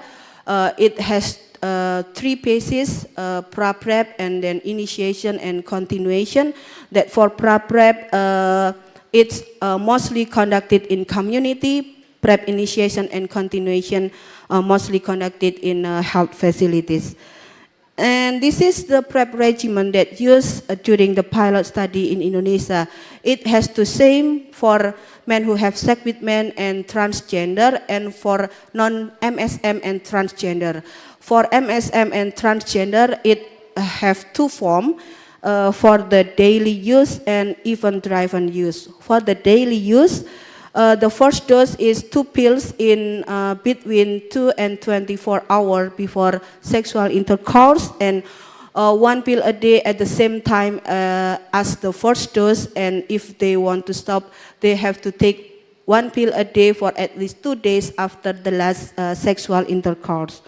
And for the event-driven, for the first dose is 2 pills between 2 and 24 hours before sexual intercourse, and follow up by 1 pill 24 hours after the first dose, and follow it by 1 pill 24 hours after the second dose. And for the non-MSM and transgender, they have to take 1 pill a day for 7 days before sexual intercourse, and followed by 1 pill a day at the same time as the first dose. And to stop dose, they have to take 1 pill a day for up to 7 days after the last sexual intercourse. And same as treatment as prevention, PrEP implementation also has a challenge. In Indonesia.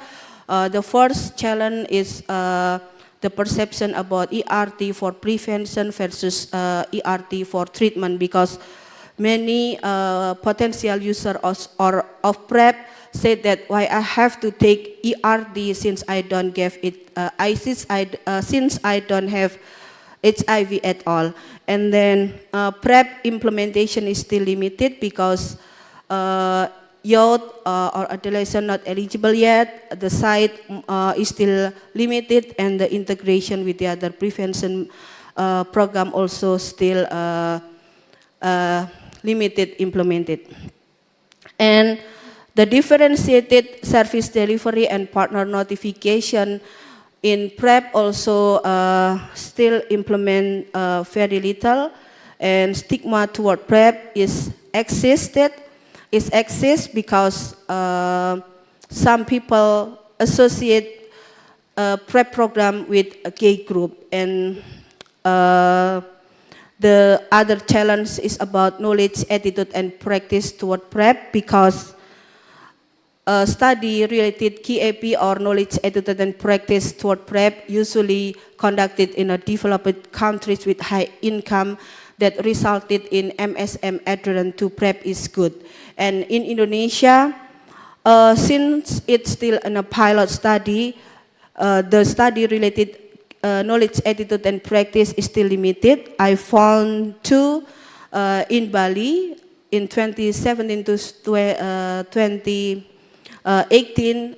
It resulted with 83.6% of men who have sex with men and transgender have never heard of PrEP before.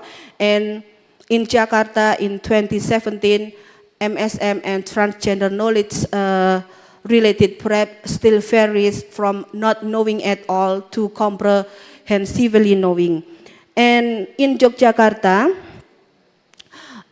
we did research related knowledge, attitude, and willingness toward PrEP in 2022, and it's still on submission, so it hasn't published yet, but it already presented in IACS conference in Poland.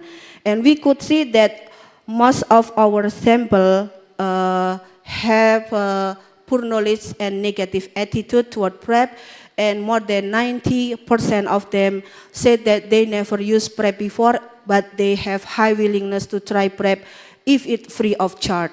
And they also mentioned their obstacle to use PrEP. First is lack of information. Yes, it's no wonder because PrEP is still in a pilot study, so the facilities is still uneven. And then fear of adherence. They think that once they take PrEP, they will use PrEP in entire life. And the last is difficulties in finding access. Yes, because the PrEP facility is still limited in Indonesia. And the last challenge is about long care continuum. When PrEP is fully implemented in Indonesia, it should think about long care continuum, because based on the cascade PrEP in Indonesia, we can see from more than 2,000 people assesses ERT, after 1 month, only 39% who still remain on PrEP. It's similar with a study in San Francisco by over 5 years of follow-up that resulted in the average duration of PrEP was 1.9 years, with a greater number of discontinue each year. And in Australia, a country that already achieved 90 target, the discontinue of PrEP only in 26%. So the PrEP uptake in Australia considered as sustained and rapid. And PrEP hasn't fully implemented in Indonesia, so the take-home message from PrEP is HIV prevention is very important. Then PrEP is safe and highly effective if taken as prescribed. And PrEP implementation and access is still limited in Indonesia. And when it fully implemented, the program to increase uptake is needed. For an example, differentiated service delivery. And to wider the knowledge about PrEP, there are also several sources through technology. It's from a website that you can visit and learn about HIV matter, including PrEP in Indonesia. For an example, Saya Berani and Tanya Marlo, or if you want to the bigger sources, you can go to IAS Plus website. Yeah, that's all of my presentation. Thank you for your attention, and I give back my time to the moderator.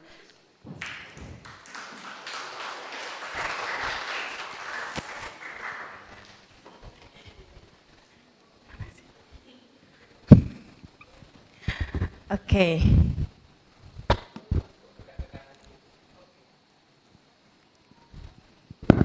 Okay. Thank you so much, Bu Dwi. Yeah. Your topic was really amazing. It broadened our knowledge about HIV and AIDS, particularly on the promotion, innovation, and HIV prevention. Okay, I would like to invite the participant in the Zoom who wants to ask directly to our wonderful speaker, Bu Dwi Kartika Rukmi. Is there anyone in the Zoom that would like to ask directly to Bu Dwi?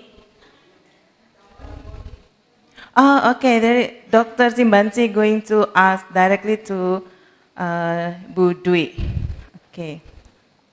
Yes. Right.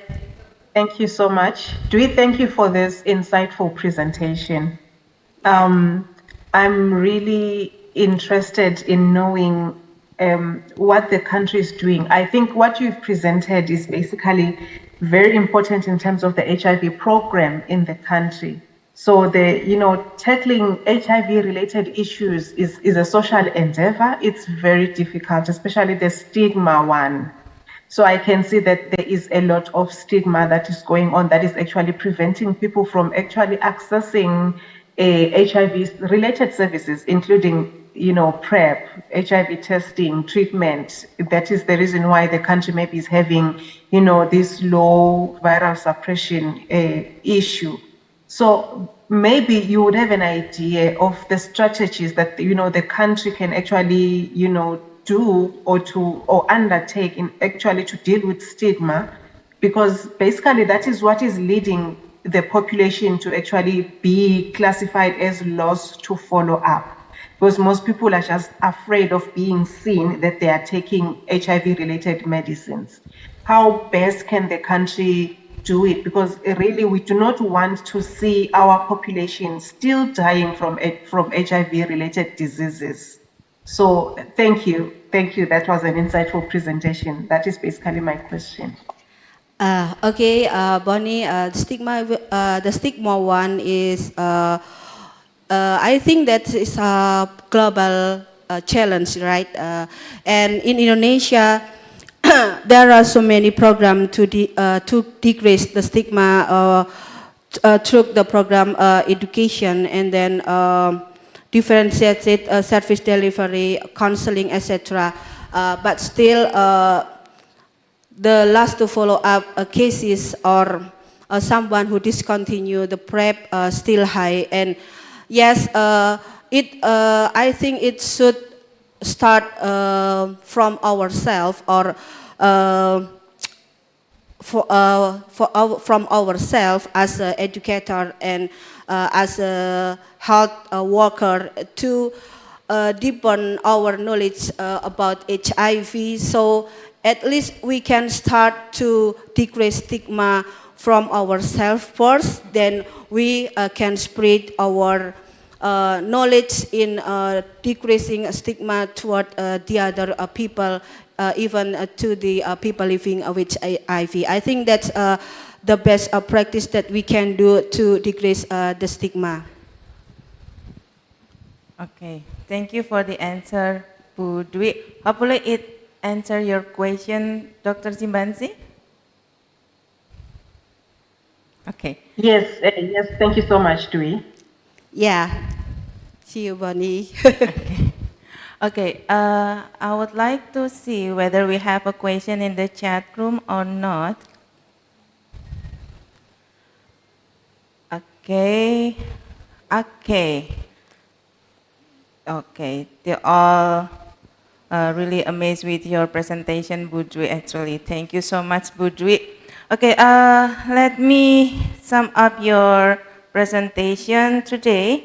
That from the presentation, we can make a conclusion that the treatment to prevent HIV/AIDS, especially in Indonesia, still need improvement. Yeah. Is that correct? Okay. Thank you so much, Bu Dwi. Due to limited time, I would like to let you to have a seat. Thank you so much, Bu Dwi. Give applause to Bu Dwi Kartika Rukmi, MKep SPKMB.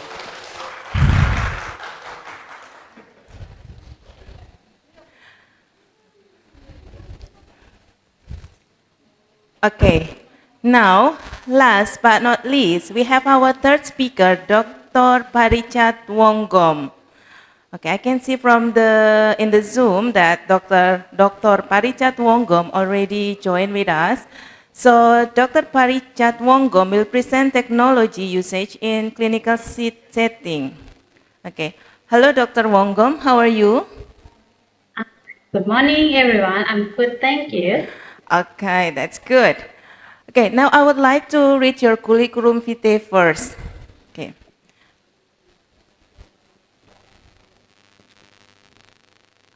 Okay. Dr. Parichat Wonggom is a lecturer in Faculty of Nursing, Konkan University. Completed her PhD in nursing from the College of Nursing and Health Sciences, Flinders University, Australia in 2019. Her works were presented at a national and international research conference and also received travel funding and publication awards. She has been invited as a peer review in the international and national journals. Okay, ladies and gentlemen, please welcome Dr. Parichat Wonggom. Okay, thank you so much for your introduction. Let me share my screen.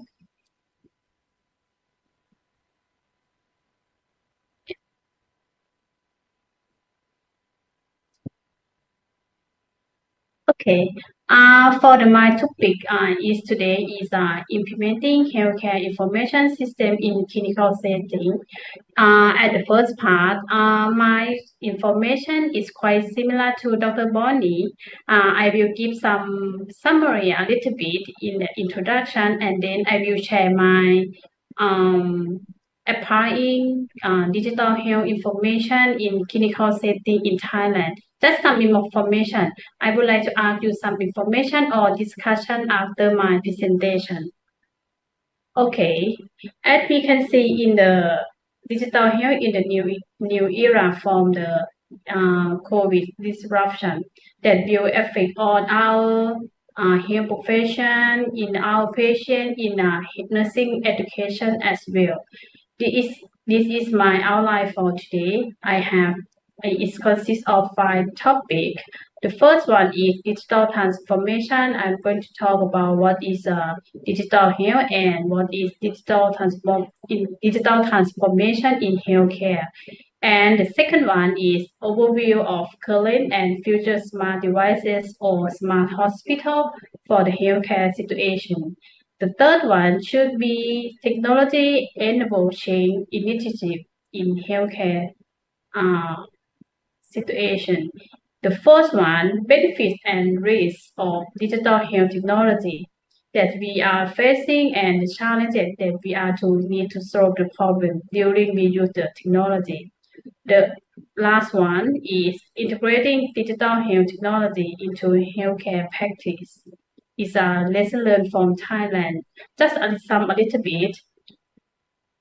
Let me start with the definition of digital health transformation or digital health. Sorry for the previous slide I sent to the committee is similar information. I just changed some template. The digital health is we use mobile application or mobile wallet technology for health. For example, we use a Fitbit or Apple Watch or Samsung, something like that.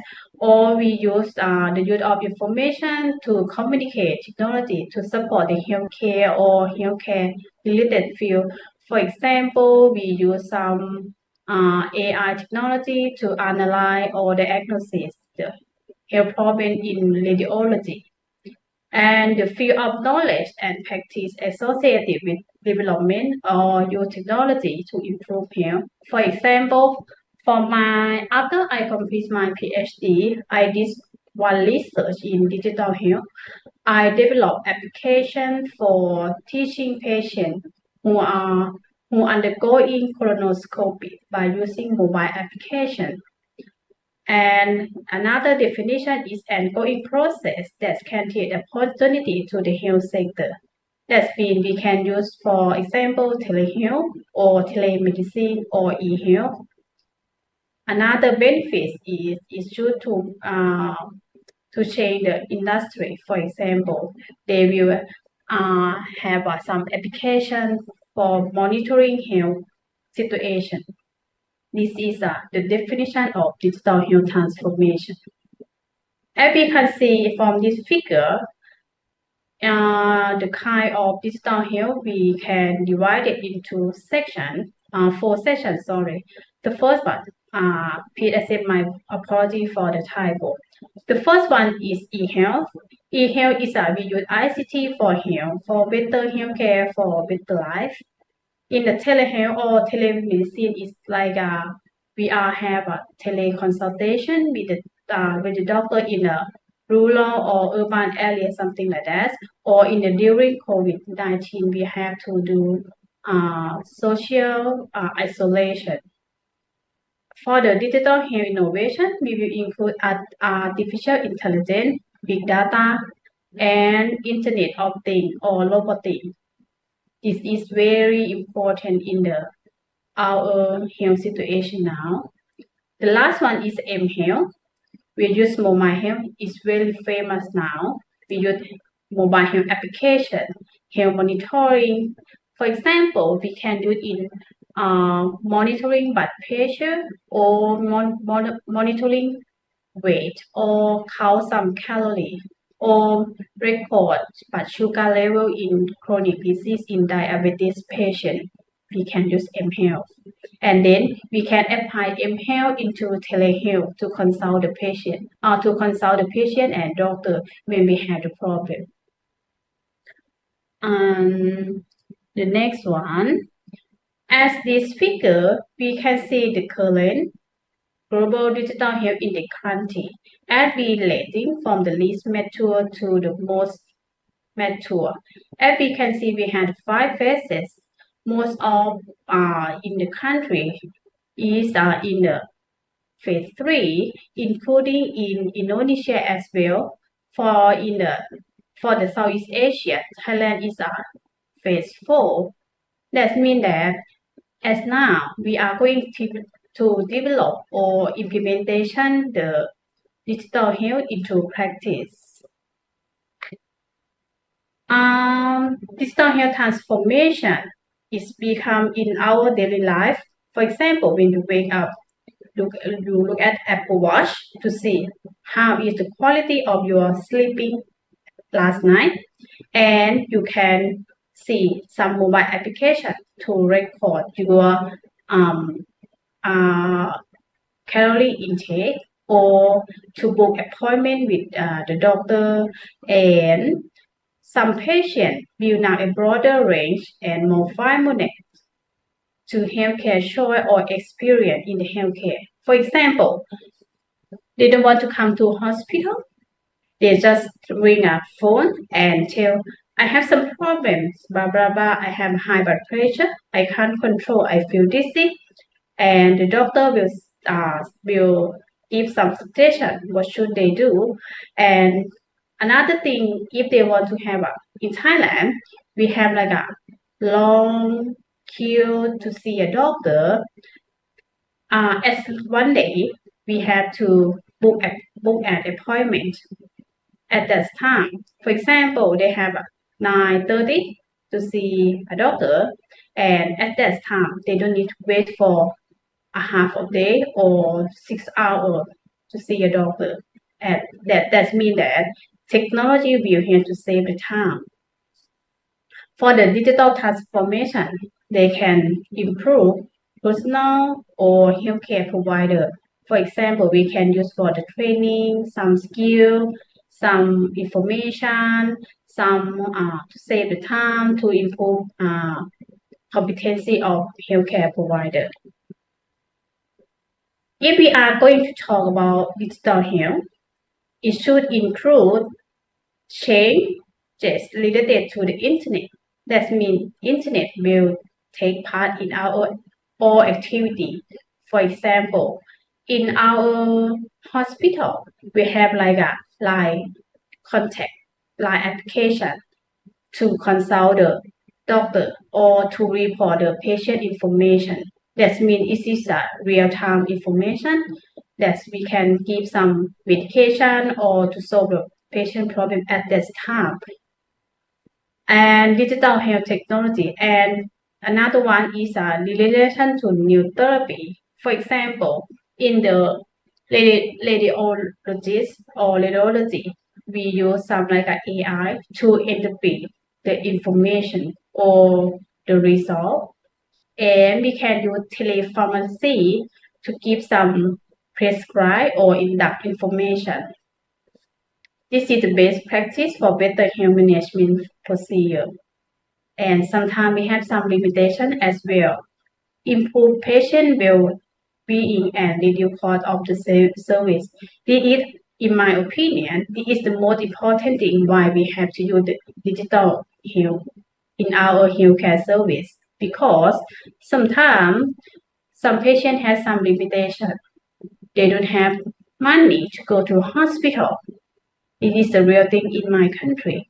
They have to spend a lot of money to come to see a doctor only 15 minutes and just take a medication at the same as previous one.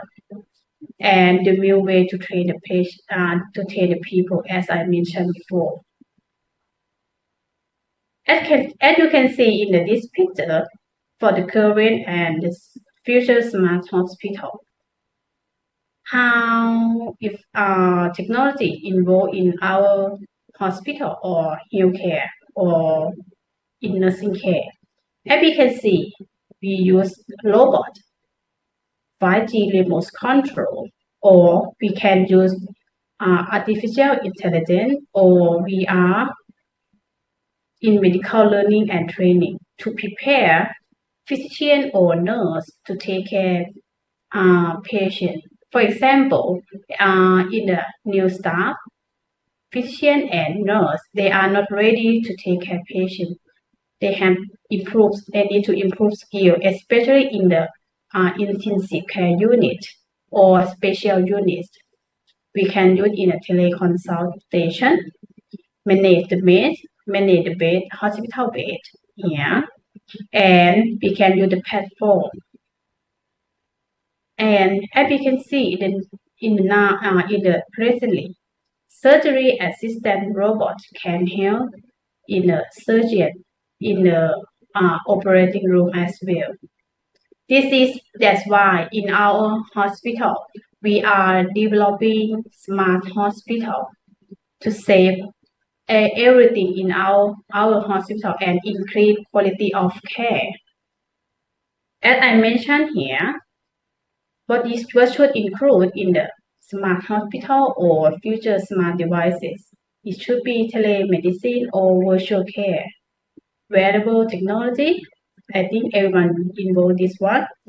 Automatic hospital workflow with the Internet of Things and digitalization for driver better patient safety. For example, identify patient. How can we do that? Better communication. And we can use for predictive analysis with AI. I mean, they put some information and AI will integrate or analyze and report us what is this problem and what we are going to do. For some example, we use technology. We have paperless. Nurse will not to write down the documentation, just like using the one iPad and report patient information in the one tablet. We call in a smart hospital to save money in our cost. For example, in paper using or for other facilities. Another one is a more sustainable in the future. I'm pretty sure technology will involve our healthcare service. I think this one I have dropped in before. The third topic should be technology-enabled change initiative in healthcare. For the World Health Organization, we have 5 digitalization of the health system. The first one, we have to design The first one, we have to have a national policy to use digital health in our society, and then we are going to design the future health service to delivery of the an access to the patient. We have to have the goal, and then empowering individual to better manage their health. It means we apply to the patient, and we need to introduce and teach healthcare provider to use that technology. We develop everything, but if healthcare provider they are not happy to use, nothing, just something we develop and they don't want to use, patient will not get that information or that technology too. And another thing is important is improving the efficiency. For example, you need a stable internet and maintenance IT guide to maintain the system. If we have some problem, how can we solve that thing? Nurse can do everything, but sometimes we need other staff to support us. And the fourth one, we have to transition mode of care from the previous one. We have to treatment, but now the trend is prevention. That means patients have to take involved or take part of their health to take care themselves. This means in Thailand we have a prevention project and self-management project. Patient need to do by yourself. And the fifth one, the last one, to the key public health to achieve that goal. We need to analyze the problem and what strategy should we use and what another thing we should support, the budget or the human or the facility, anything we should include in the digitalization in healthcare system. The benefit of digital health in healthcare. The first one, analyzing and identify patient need and preference. We can use the online survey to get information from the patient, and then we can see what they want.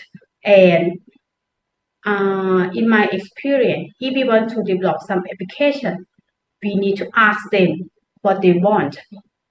If you are developed by researcher, something is good, it's very good, it's from previous research or previous strategy from systematic review that researcher think this is very good and important for the patient need to know. If you don't ask patient, they may say, I don't want to know that thing. I just want to know the technique or strategy. Some information, for example, disease, or they don't want to know. If you just tell them, you just say, no, I have my direct experience. You don't need to tell, you need to teach me that thing. That's why we need to ask them before you develop the application or the health education tool. The second one, enhancing health service innovation process. We need time, we need to set up people, team, and how to launch the application in the real system. The third one, achieve patient-centered care to connect to the medical practice.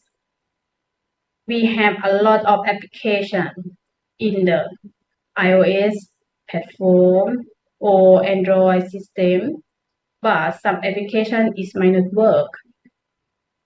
Enhancing knowledge. For creating idea and development process, we need to make a plan. What are we going to use and how can we apply? For example, if we develop a lot of application, but the patient, they don't have smartphone, that means they will not able to access that information. For the aging society, they are happy to use the technology, but they have some limitation. is quite small font size. The screen, the transparent is not suitable for them. Sometimes we need family support to use the technology. Sometimes their kids or their children will teach the elderly patient to to use the technology as well. This is my direct experience for during my develop application in my PhD study. We need to ask them. Improving the quality of service, reducing costs. That means from the patient, from in the hospital, in the public health, government, something like this, and help to increase patient satisfaction. For example, they don't need to wait for a half day to see a doctor. Just wait for 1 hour, that's okay. And they have to get more direction when they arrive to hospital, what they need to do. And creating opportunity for company to developing the high technology service. I mean, some hospital, they might buy some application or platform for other industry. That means this is a high cost, but for the maintenance or the service after we buy from the industry is quite okay in my country.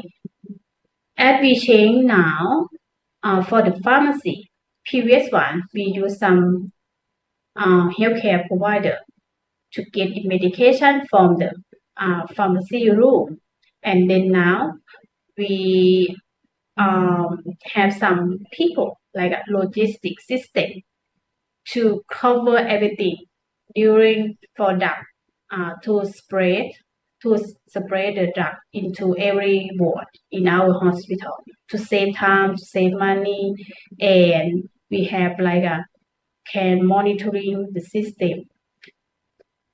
As I mentioned, smart hospital. Now we are going to do that thing in our system. This is our investment to the impact in the healthcare service. This is the benefit of digital healthcare. This picture to summarize everything that I told before. We have benefits, but we still have the risk of digital health. The first one, governance. I mean, we have to have enough. Insufficiency strategy. Policy, regulation. We have to get the same direction from top to down, or sometimes we have a high quality or high demand in the top one, but in the real setting, we can't do that thing. We need to think about this. And the system design. Technical. We have lack of technical standard, or sometimes information access, uncertainty of disease or patient. They have different situation or the problem. Some information they might not use, they might not fit for the patient. And this is important, lack of evidence-based approach. We develop everything, but the information is not based on evidence, the updated evidence. And the first one, patient equality, diversity, confidentiality, and security of the information. Who can access that information? Everyone can access that one. How can we sure our information is we got like a security is a confidentiality? And another one is determining trust in the public sector. What the potential damage for the health system? Personal database, lack of interoperational ability. Sometimes we contact via the internet. Patient don't need to come to an hospital. Sometimes we need like a face-to-face to talk to patient too. And sometimes its impact on patient care and service improvement as well. And as you can see here, and the system, how to address that one, we need to design and identify the specification and the ecosystem integration, patient focus, or sometimes we need to ask patient what they want, and resulting is maybe have a safe and enhanced evidence base into the during develop the application or the content or the system during the post-COVID disruption. The last topic today for my presentation, integrating technology in the healthcare practice. In our life, as I mentioned, patients need to they have to increase patient satisfaction. And you can see in this picture, from in the purple color is 2016, and the yellow color is 2020.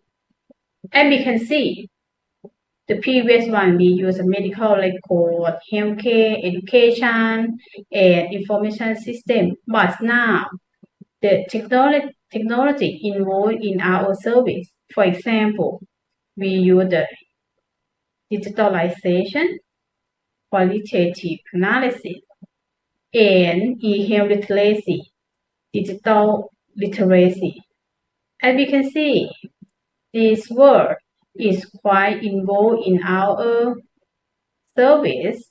E-health is started, I think, 2019 during COVID-19, and the big one is telemedicine and e-health. And yeah, we'll see you here. The next one, the component of digital health. If we are going to develop some digital health technology, it should meet the challenges of the socio-economy in 21st century. Why? Why is 21st century? Because it's higher demand for the healthcare. We need prevention, we need rehabilitation, and we have aging population. They need someone to take care. They need system to take care of them, because we are like they have increased in this group. We have increasing mobilization of people. They need someone to help them. They need to manage large volume of information. For example, we got every information. It's like a big data. We need to analyze information and design the system to take care of the patient or to improve the service. Global competition and improving healthcare provision. This is the component of digital health technology. I think it's important why we have to do that thing. E-health. Why build e-health? Anytime, everywhere to access the service.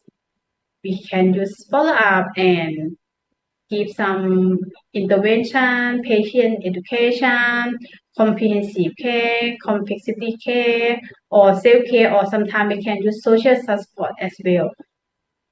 However, we have another thing to concern. It's called security and privacy condition. How can we do? We need to, like a user must encrypt information before storing everything. And the secure channel, and if we are to access that one, we need ID for each patient or for each personnel to access the data. And digital signature as well to verify the information. And the last one for e-health is mobile health application. It is like a new opportunity for integrating mobile health in the service. We have a lot of things in my faculty, in my master nursing student. We have one student to develop computer assistant instruction to teach a new staff, new staff nurse to take care of patient who undergoing CA mouth, CA head and neck, and to take care to assess flap after their surgery. We did. The next one, telehealth and telemedicine, is quite famous now, quite popular. This is the most, I think, two things. I think it happened 10 or 20 years ago. This technology is the most important innovation in the health service. For example, for my supervisor in my PhD, she developed telemonitoring in heart failure patient to take care of patient, and they can analyze the information, and patient can consult if they have some problem or the wrong thing in daily life. Or we have like I develop application to teach patients who are limited to access the information. They can use the mobile application too. But for the telehealth, it's like a mediated between patient and hospital doctor to consult some problem. And for the, as I mentioned, for the remote area. But the concerning thing should include equipment cost, the system we have to develop, the connectivity problem in the internet, and the patient trust about the confidentiality of them. Now, I think we use telemonitoring, and in the future, it might be teleradiology, teledermatology, teleneurology, but now I think we use telepharmacy as well for the medication information. The benefit of telehealth or telemedicine, as I mentioned, save valuable time. They don't need to come to a hospital, and make a good to use available resources, and save patient cost, and we can develop a new infrastructure that's suitable for the system. The American Telemedicine Association, we have that include three things. The first one, storage promotion, is include medical data, photograph or cardiogram for remote monitoring. These are observation, especially in chronic disease, in heart failure patient, in asthma patient, or in a cancer patient. And educate or interactive service, direct communication between doctor and patient. This is another learning tool for students and medical staff.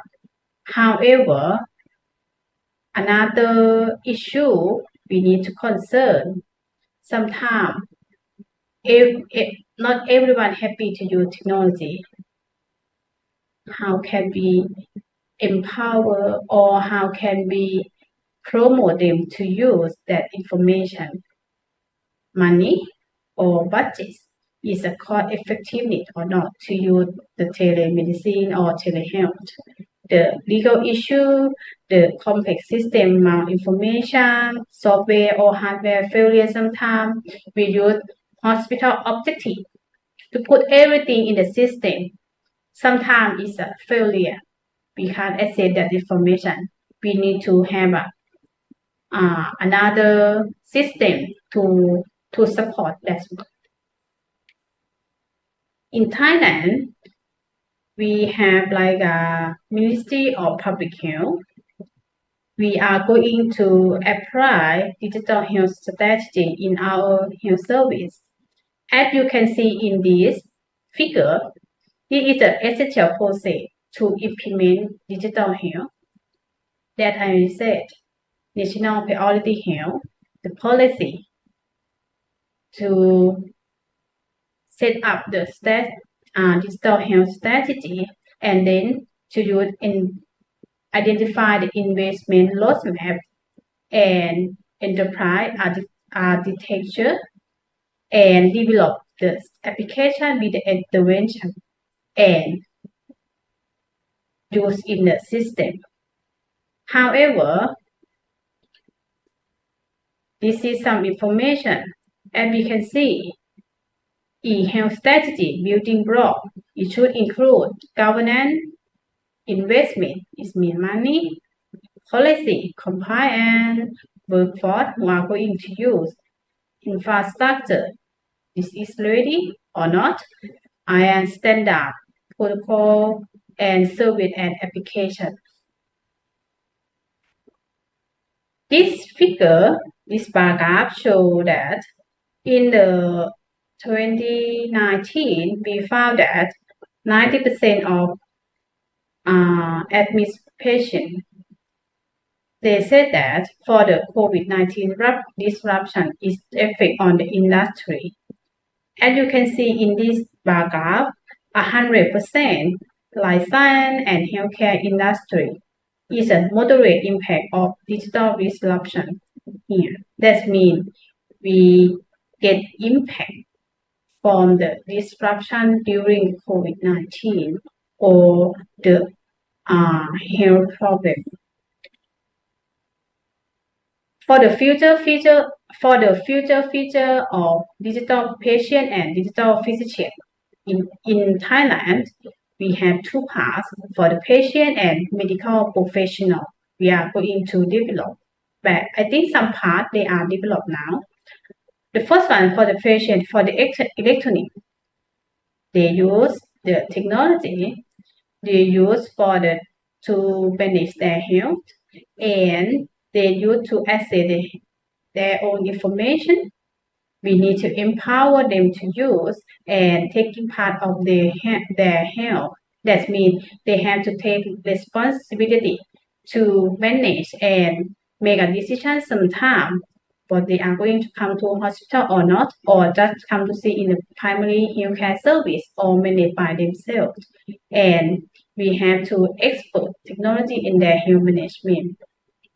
In the other side, medical professional, they use in their practice with application, smart hospital, telehealth, telemedicine, and they use like they have to be like a regulation and guideline to use the digital health information.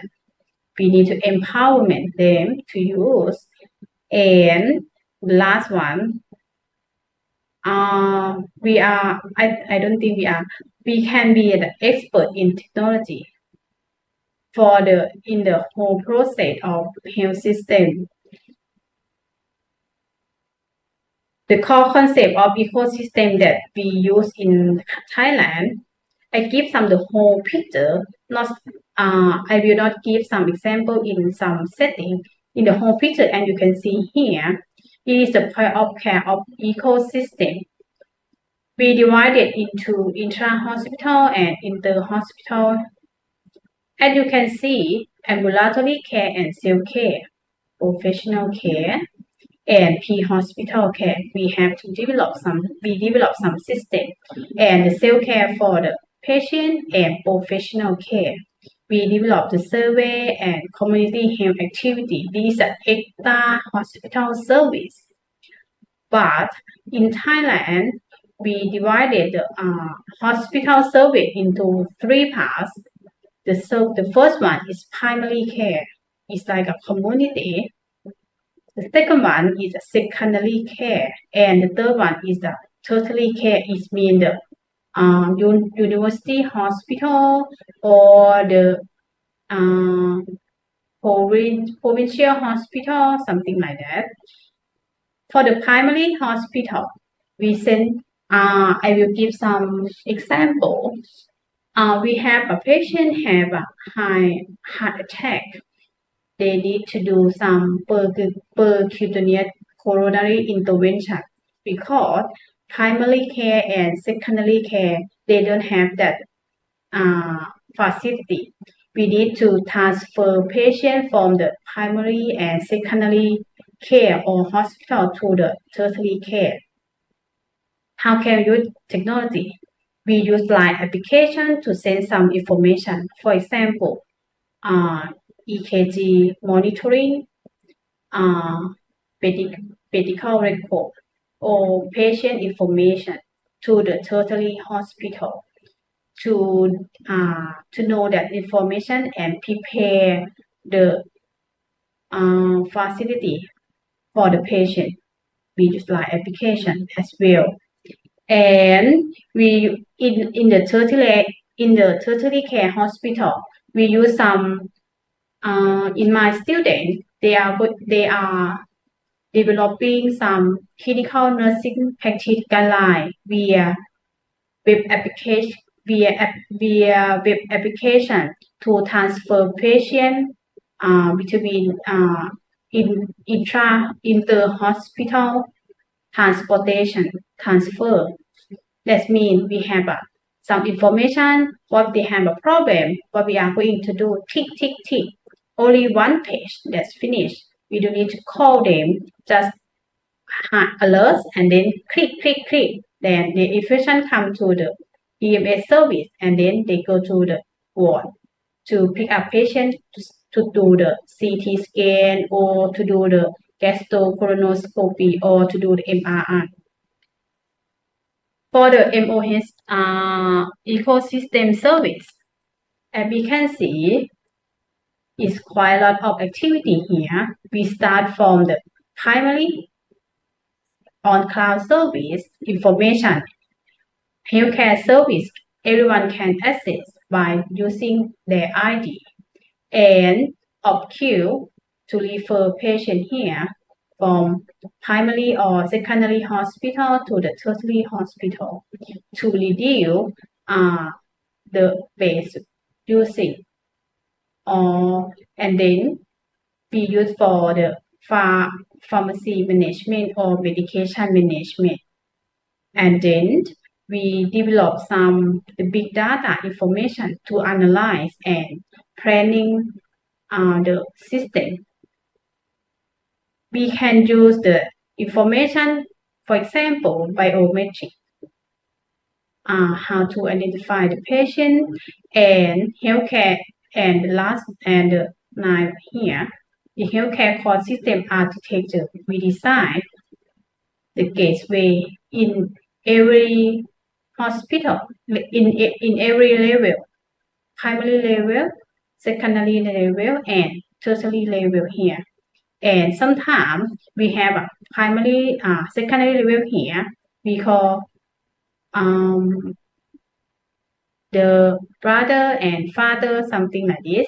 And we use telemedicine to consult. And then we can use the mHealth to give patient education or patient information too. Sometimes we use internet, VPN, and email to contact that information. This is the all system that we use in our country in the whole picture. If you want to ask me about some in the sector or in the world, feel free to ask me. And this is the last slide of my presentation. I will finish soon. And I will focus in here, the future of healthcare. I think in my country, we use diagnostics 4.0 to diagnose patient. For example, radiology. We use my digital health data. What about my health situation now? And we use value-based care smart hospital and to deliver features that to predict, prevent, and personalize the patient health situation. The last one, patient health management, population health management. This is in our country now. Okay, this is the end of my presentation. Thank you so much for your Thank you so much for your attention. If you have any questions, feel free to ask me. Thank you. I stop my screen.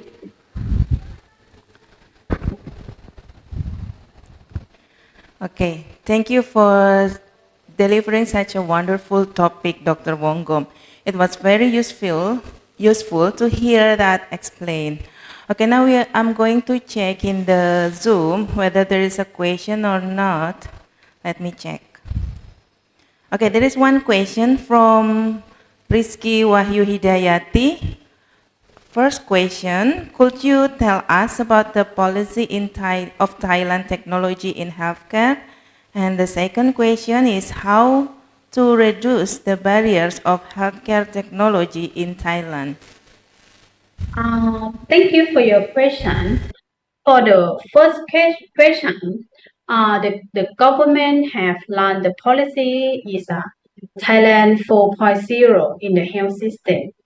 And they need to, for the Ministry of Public Health, they ask all hospitals to develop their own system. That means they need to develop for the smart hospital and they need to have a regulation. They need to reduce the cost and then they give the top-down regulation into the hospital.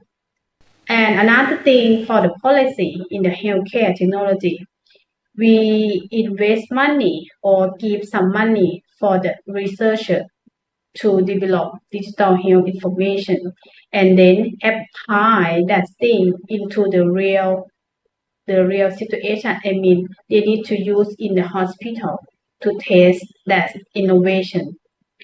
For the second question, for the barrier, the first one, the most important is personnel. I mean, healthcare provider. We need to orientation and give some introduction to use the technology. The second one, for the IT guy, everyone not can use the system. We need to ask them to get conference or to give some to practice in the, for example, simulation, something like that. And the last one, for the patient, the barrier, we need to teach them and to ask them to use. For the first time, just a little bit thing, just try to change them to use that technology. But sometimes we are still have some problem.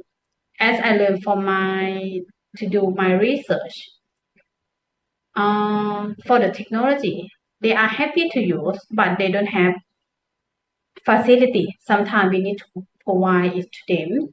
And for the internet, I think sometimes in my country, in some area setting, we are free internet to access some information. Okay, this is my question. Did I answer your question? Please speak. Okay. Thank you, Dr. Wonggom, for answering the question from Ibu Rizky Wahyu Hidayati.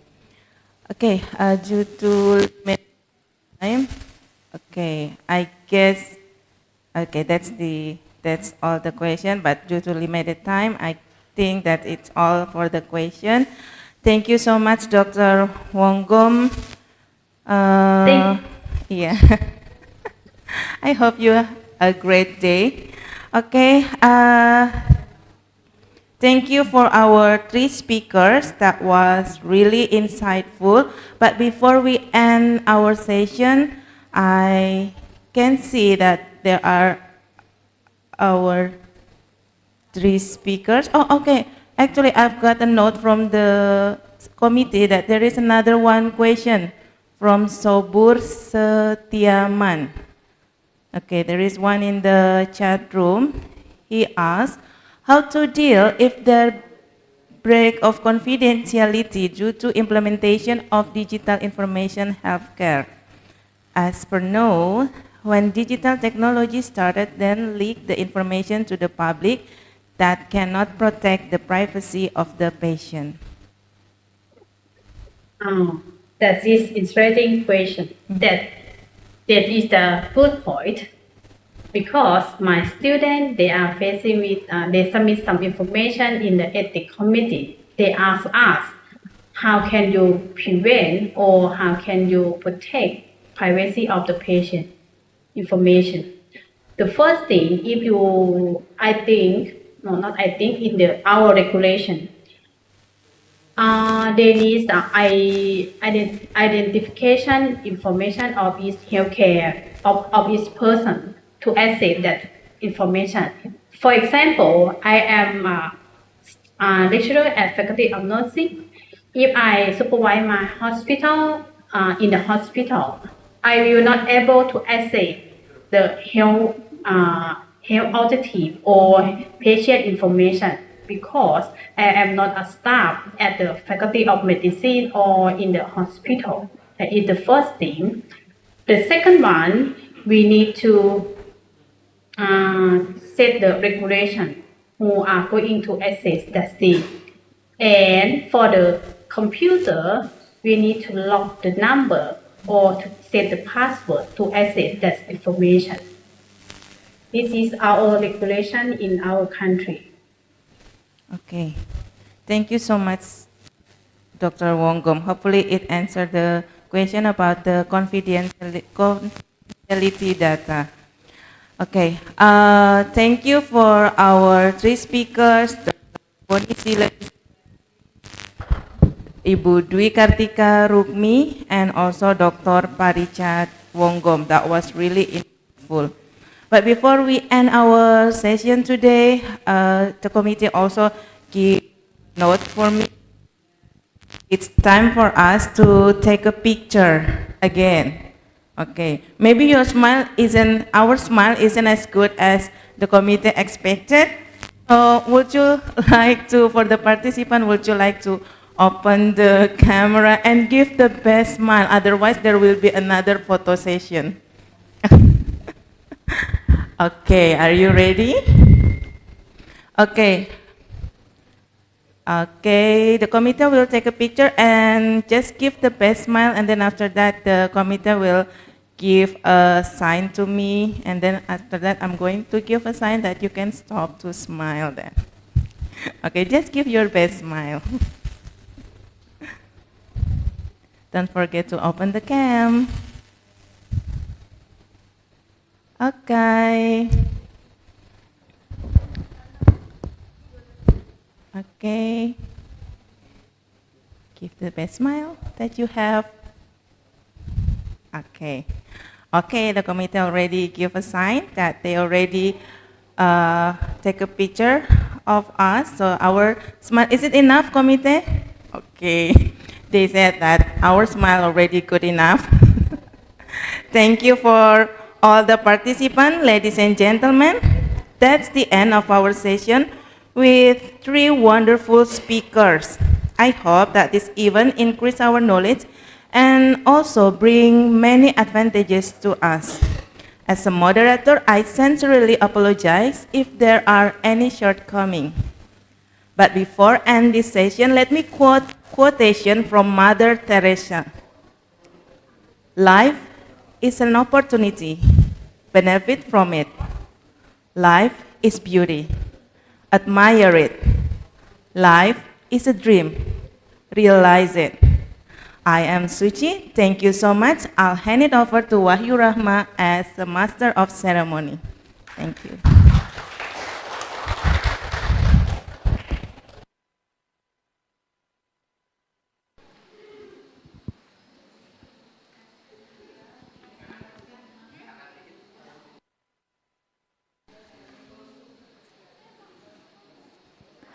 All right, thank you, Mrs. Suchi, for bringing us a very productive session today.